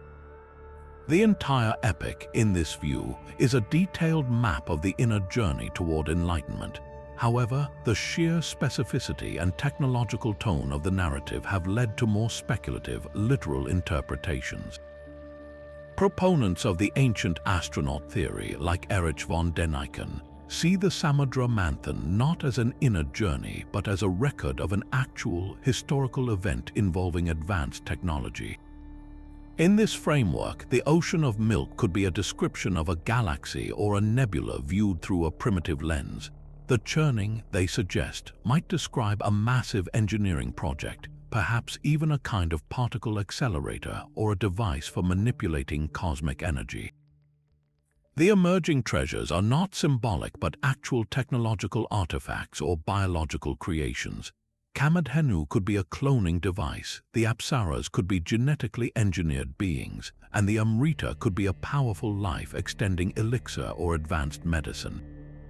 The deadly Halahala poison could be a description of radioactive waste or a dangerous byproduct of this high-energy process. This interpretation posits that the gods and demons were not mythological figures, but advanced extraterrestrial or hyper-advanced ancient human factions working with technology so advanced it appeared as magic or divinity to later observers. A third, more moderate perspective seeks a bridge between the literal and the allegorical. It suggests the myth could be a distant, garbled memory of a real, large-scale collaborative project undertaken by ancient civilizations. The churning could be a metaphor for a massive maritime endeavor, perhaps dredging or mining an ancient sea or lake for precious materials, minerals, or even hallucinogenic plants used in religious rituals. The treasures would then represent the actual resources and knowledge gained from such a project. The deadly poison could be a memory of a real environmental catastrophe or a disease outbreak that occurred during this work. This view allows for a historical kernel of truth, a great alliance and a great effort that yielded both great rewards and great costs. That was later amplified and mythologized over generations into the cosmic epic we have today. The enduring power of the Samudra Manthan lies in its incredible richness. It is a story that can be read on multiple levels simultaneously. It is a profound spiritual guide, a thrilling cosmic adventure, and a tantalizing puzzle for those who look for lost history in ancient texts. It teaches that creation is never easy, that great rewards require great effort and often uneasy alliances, and that the path to immortality is paved with both divine nectar and deadly poison. Whether you see it as a map for the soul, a record of ancient technology, or simply a magnificent story, the churning of the ocean remains one of humanity's most compelling attempts to explain where we came from and what it truly costs to reach for the divine. This idea of a god descending into the world to restore cosmic order is a central tenet of Hinduism, a concept that finds its most dynamic expression in the doctrine of the Avatar. Now we turn to a concept that offers a radically different perspective on divine intervention compared to the singular event of the resurrection or the one-time parting of the Red Sea. In Hindu philosophy, the divine is not a distant, static entity that intervenes occasionally through miracles. Instead, the supreme reality, often personified as Vishnu the Preserver, engages in a continuous, dynamic relationship with creation through a series of deliberate descents known as avatars. The word avatar itself comes from the Sanskrit avatara, which literally means a crossing down, a descent of the divine into the realm of matter. This is not a one-off event but a recurring process, a promise that whenever righteousness wanes and chaos threatens to overwhelm the world, the divine will personally step in to restore the balance. This fundamental belief frames the entirety of human history as an ongoing theater of supernatural activity, a perpetual dance between the human and the divine. The most celebrated avatars are those of Rama and Krishna, whose stories form the epic backbones of the Ramayana and the Mahabharata. Lord Rama, the seventh avatar, is the perfect king, the embodiment of dharma or righteous duty. His life is a lesson in adhering to one's principles even in the face of immense personal hardship, from his exile to the battle against the demon king Ravana to rescue his wife Sita. Krishna, the eighth avatar, presents a more complex and playful divinity. He is the divine statesman who delivers the timeless wisdom of the Bhagavad Gita on the battlefield, but he is also the mischievous cowherd whose childhood is filled with miracles, from holding the entire universe in his mouth to lifting a mountain to protect his village from a storm. These are not merely ancient stories of powerful beings. They are detailed blueprints of how the divine operates within the human context, offering different models of perfection for devotees to emulate. This concept stands in stark contrast to the predominant Western view of a single, unique divine incarnation. In mainstream Christianity, the incarnation of God in Jesus Christ is a singular, unrepeatable event, the pivotal moment in all of history that offers salvation to humanity. It is a linear narrative with a clear beginning, climax, and end. The Hindu view, by comparison, is cyclical and repetitive. There is no single, final savior because the need for salvation, or more accurately, the need for correction and rebalancing, is a constant feature of the cosmos. The Avatar doctrine suggests that divine intervention is not an exception to the natural order but an integral part of its maintenance. This perspective can feel more immediate and accessible. It implies that the divine is not locked in a distant past event, but is perpetually available, capable of manifesting in any age, including our own. This opens the door to a fascinating and modern question. Could there be avatars among us now? Traditional texts like the Bhagavata Purana speak of 10 primary avatars, but they also acknowledge countless partial manifestations and minor avatars. Many great Hindu saints and teachers, from Adi Shankara to Ramakrishna, have been regarded by their followers as avatars or living embodiments of the divine. In the 20th century, figures like Ramana Maharshi and Sri Sathya Sai Baba attracted millions of devotees who believed them to be authentic divine incarnations, pointing to their profound teachings, reputed miracles, and extraordinary presence as evidence. For a believer, this is not a matter of ancient history, it is a living reality. The world is always ripe for a divine descent, and the next avatar could be living an anonymous life or could be a public figure guiding humanity through its current crises. The philosophical implications of this are profound. If divine incarnations are a recurring feature of reality, it suggests that the sacred is imminently present and personally knowable. It democratizes access to the divine, suggesting that one does not have to look back 2,000 years to connect with God, but might find a living expression in the present. It also presents a unique challenge to skepticism. How does one verify an avatar? Is it through the performance of miracles, the power of their philosophy, the transformation of their followers, or a combination of all three? The avatar doctrine ultimately invites each individual to stay alert, to look for the footprints of the divine in the world around them, and to remain open to the possibility that supernatural intervention is not a closed chapter from the past, but an ongoing, dynamic conversation between heaven and earth.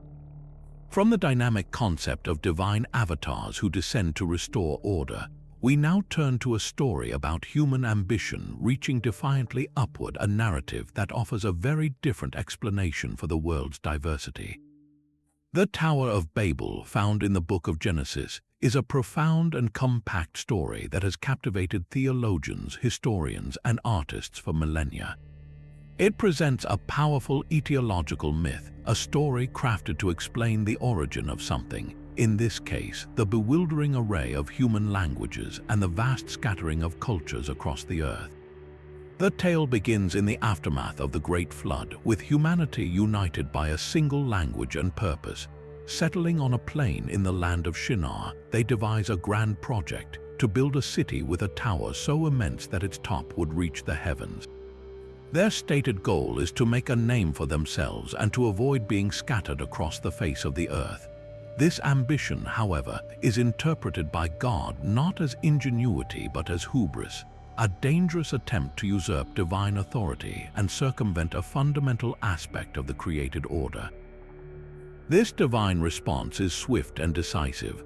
The text states that God comes down to see the city and the tower, a beautiful anthropomorphism that emphasizes the vast gulf between human and divine perspective.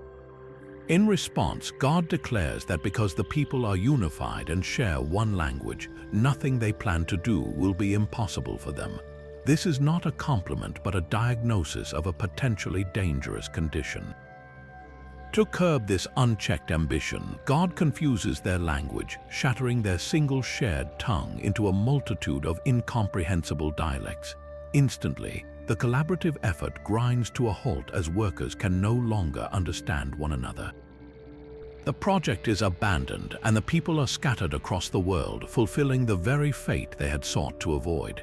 The city is named Babel from the Hebrew verb balal, meaning to confuse, but also a direct pun on the Akkadian Bab Ilu, meaning gate of God, rendering the name bitterly ironic. A place that aimed to be a gateway to heaven but became instead a monument to confusion. To understand this story fully, we must look to the historical and archaeological context of ancient Mesopotamia, the very region identified as Shinar. The great towering structures that would have dominated the skyline of cities like Babylon, and Eridu were ziggurates, massive, stepped pyramids built of mud brick with a temple or shrine at their summit. These were not attempts to storm heaven, but sacred mountains, bridges between the earthly and the divine realms, where priests could perform rituals to commune with the gods. The most famous, the Etemenanke ziggurat in Babylon, was dedicated to the god Marduk and likely inspired the biblical account. For the Israelite writers in exile in Babylon, seeing these awe-inspiring structures built by their captors, the ziggurat could easily have been reinterpreted as a symbol of arrogant imperial power, a monument to human glory rather than divine worship. The Tower of Babel story, then, can be read as a powerful piece of theological and political commentary, a subversive narrative that takes the proudest achievement of a dominant culture and recasts it as an act of folly that led to its own downfall. Beyond the historical parallels, some researchers have pondered whether the story preserves a distant, mythologized memory of a real, catastrophic event that led to a human diaspora. Could the confusion of languages be a poetic interpretation of a sudden and violent societal fragmentation? One compelling theory looks to geology and the Black Sea deluge hypothesis. This theory posits that around 5600 BCE, a massive breach occurred at the Bosporus, with Mediterranean waters catastrophically flooding into the freshwater Black Sea Lake, which was far smaller and lower at the time. This event would have forced a massive, rapid migration of Neolithic farmers from the suddenly submerged coastlines, scattering them across Europe, Anatolia, and the Near East.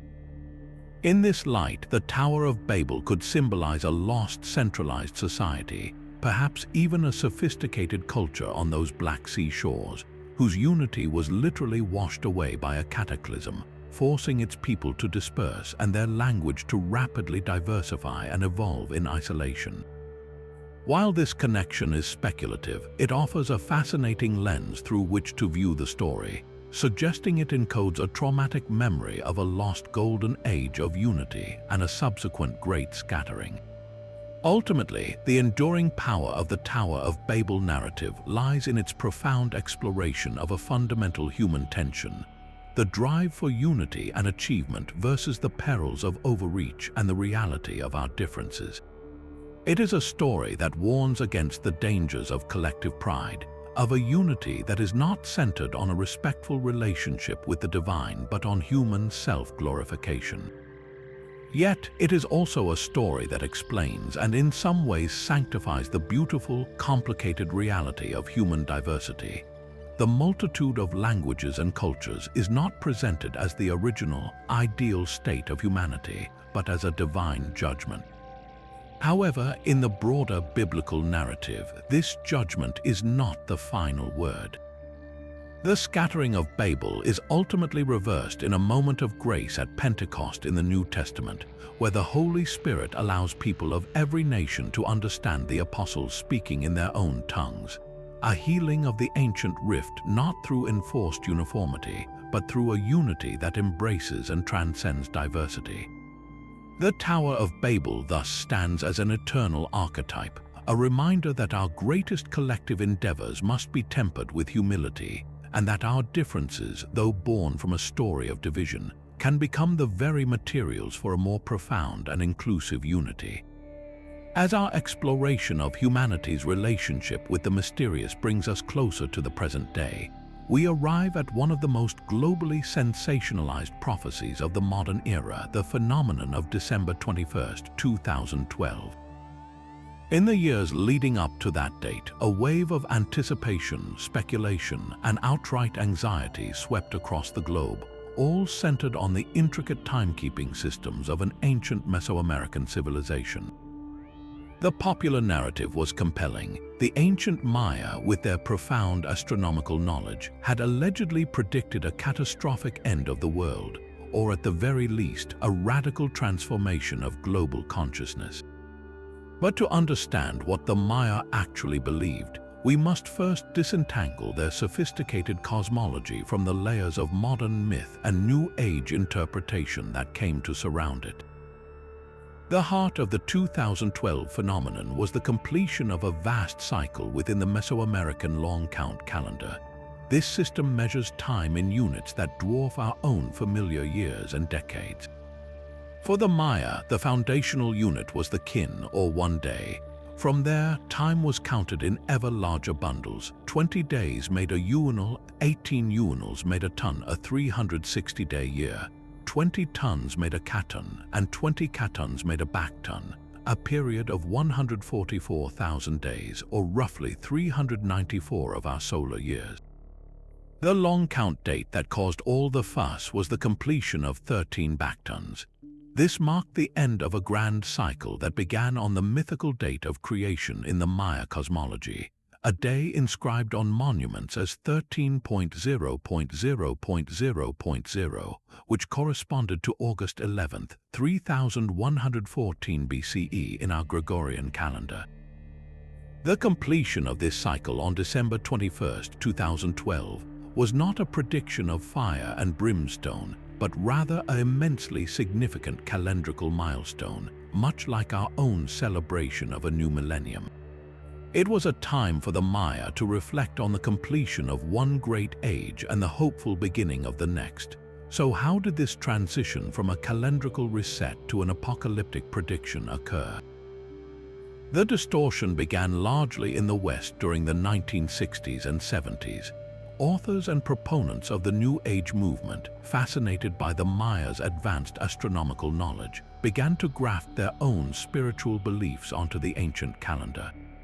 They interpreted the end of the 13th bacton not as a turn of the page, but as a rupture in the fabric of time itself. Ideas were drawn from dubious sources, like the alleged psychic channelings of a figure named José Arguelles, who promoted the concept of the harmonic convergence and saw 2012 as a gateway to a new era of planetary peace and heightened consciousness, provided humanity could align itself with these cosmic energies. This fusion of Maya iconography with Western esotericism and millenarian anxiety created a potent and marketable myth that had little to do with the actual inscriptions left by ancient Maya scribes. When we turn to the actual archaeological evidence, a much clearer picture emerges. The Maya were arguably the most precise astronomers and timekeepers of the ancient world. Their calendars were not tools for prophecy in the sense of predicting specific future events, but were rather complex mechanisms for synchronizing human rituals with the sacred rhythms of the cosmos. They meticulously tracked the cycles of the sun, the moon, and the planet Venus with astonishing accuracy. Their solar year was calculated to within minutes of our modern measurement. They understood the concept of a zenith passage, the days when the sun passes directly overhead, and they even had a precise calendar for the approximately 260-day cycle of the gestational period. The primary purpose of this painstaking astronomical work was religious and political.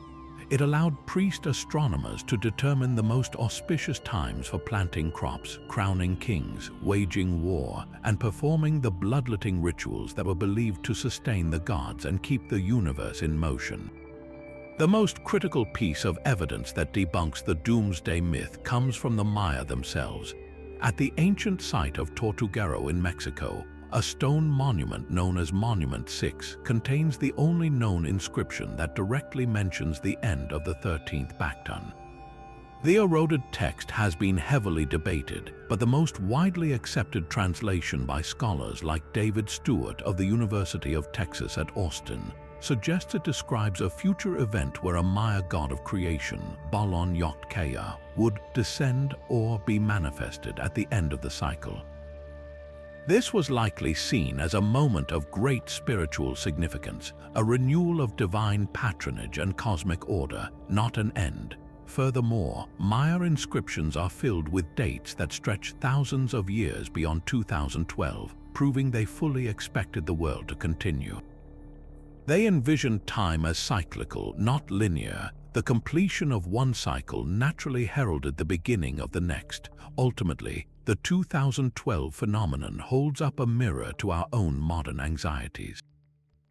In a time of rapid technological change, environmental concerns, and global uncertainty, the idea of an ancient, wise civilization possessing a secret knowledge about our fate is deeply appealing. It provides a narrative, a definitive endpoint in a world that often feels chaotic and unpredictable. The true legacy of the Maya calendar is not one of fear, but one of awe.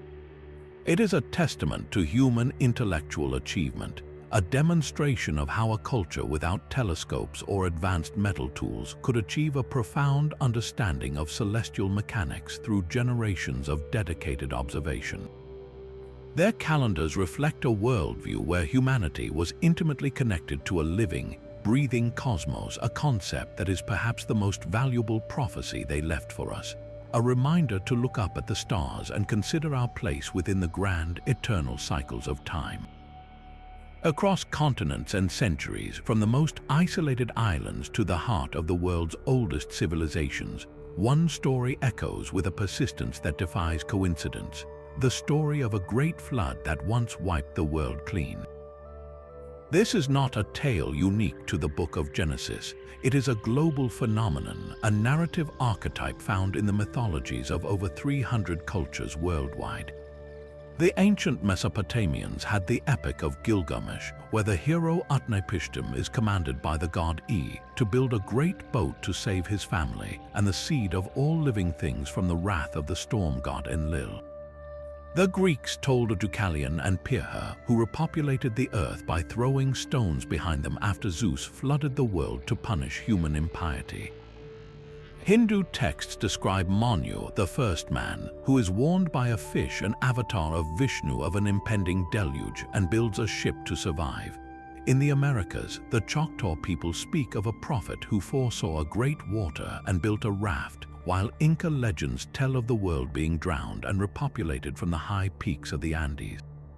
This astonishing consistency, a divine warning, a chosen survivor, a massive boat, and a world reborn, suggests a memory so profound and so universal that it begs the question: did a global deluge actually happen?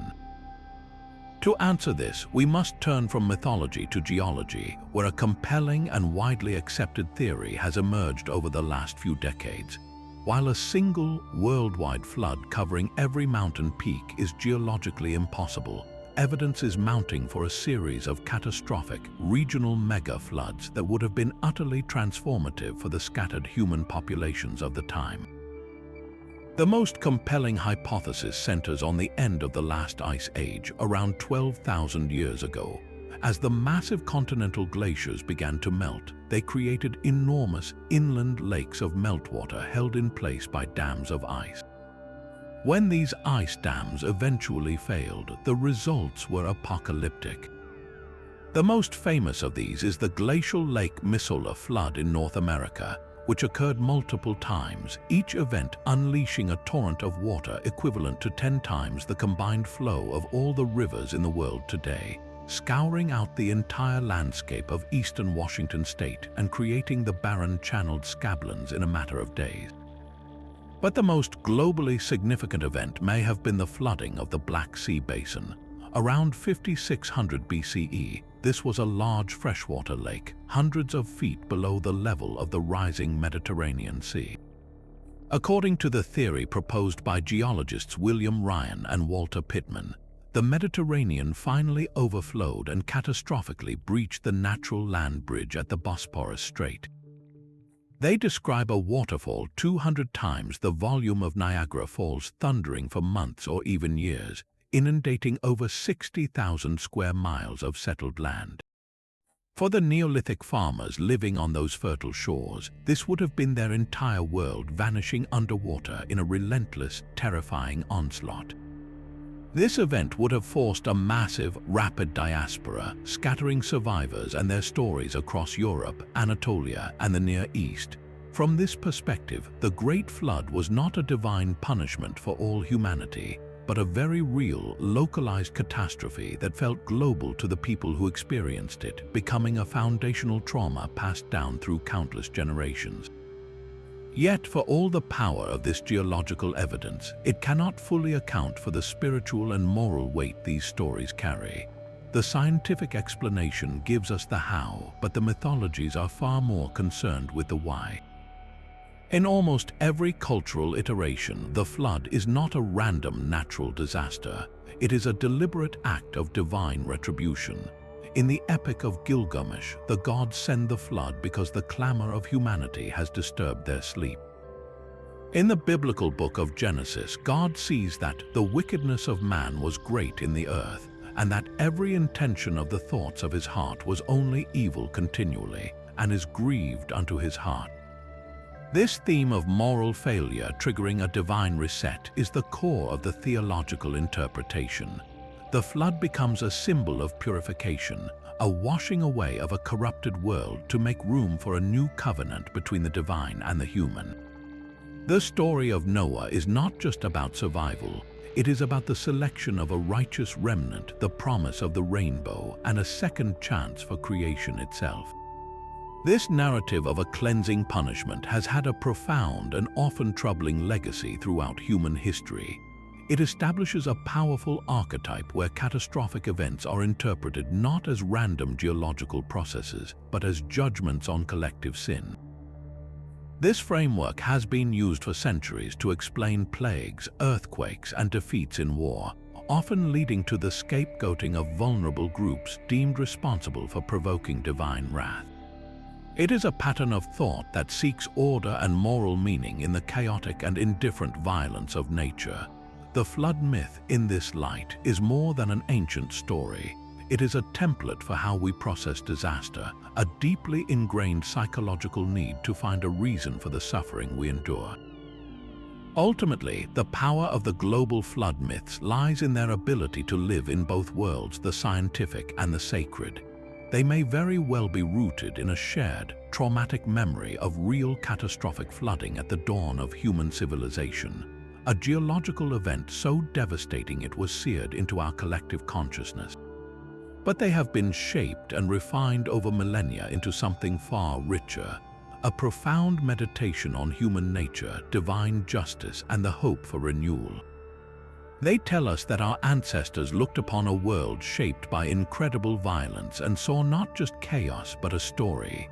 They saw a warning about the dangers of hubris, a promise that destruction can be survived, and a hope that after the waters recede, there is always a chance to build anew, carrying the memory of what was lost into a fragile, hopeful future. The ark in every story is more than a boat. It is a vessel for memory itself, carrying the seed of the past into the soil.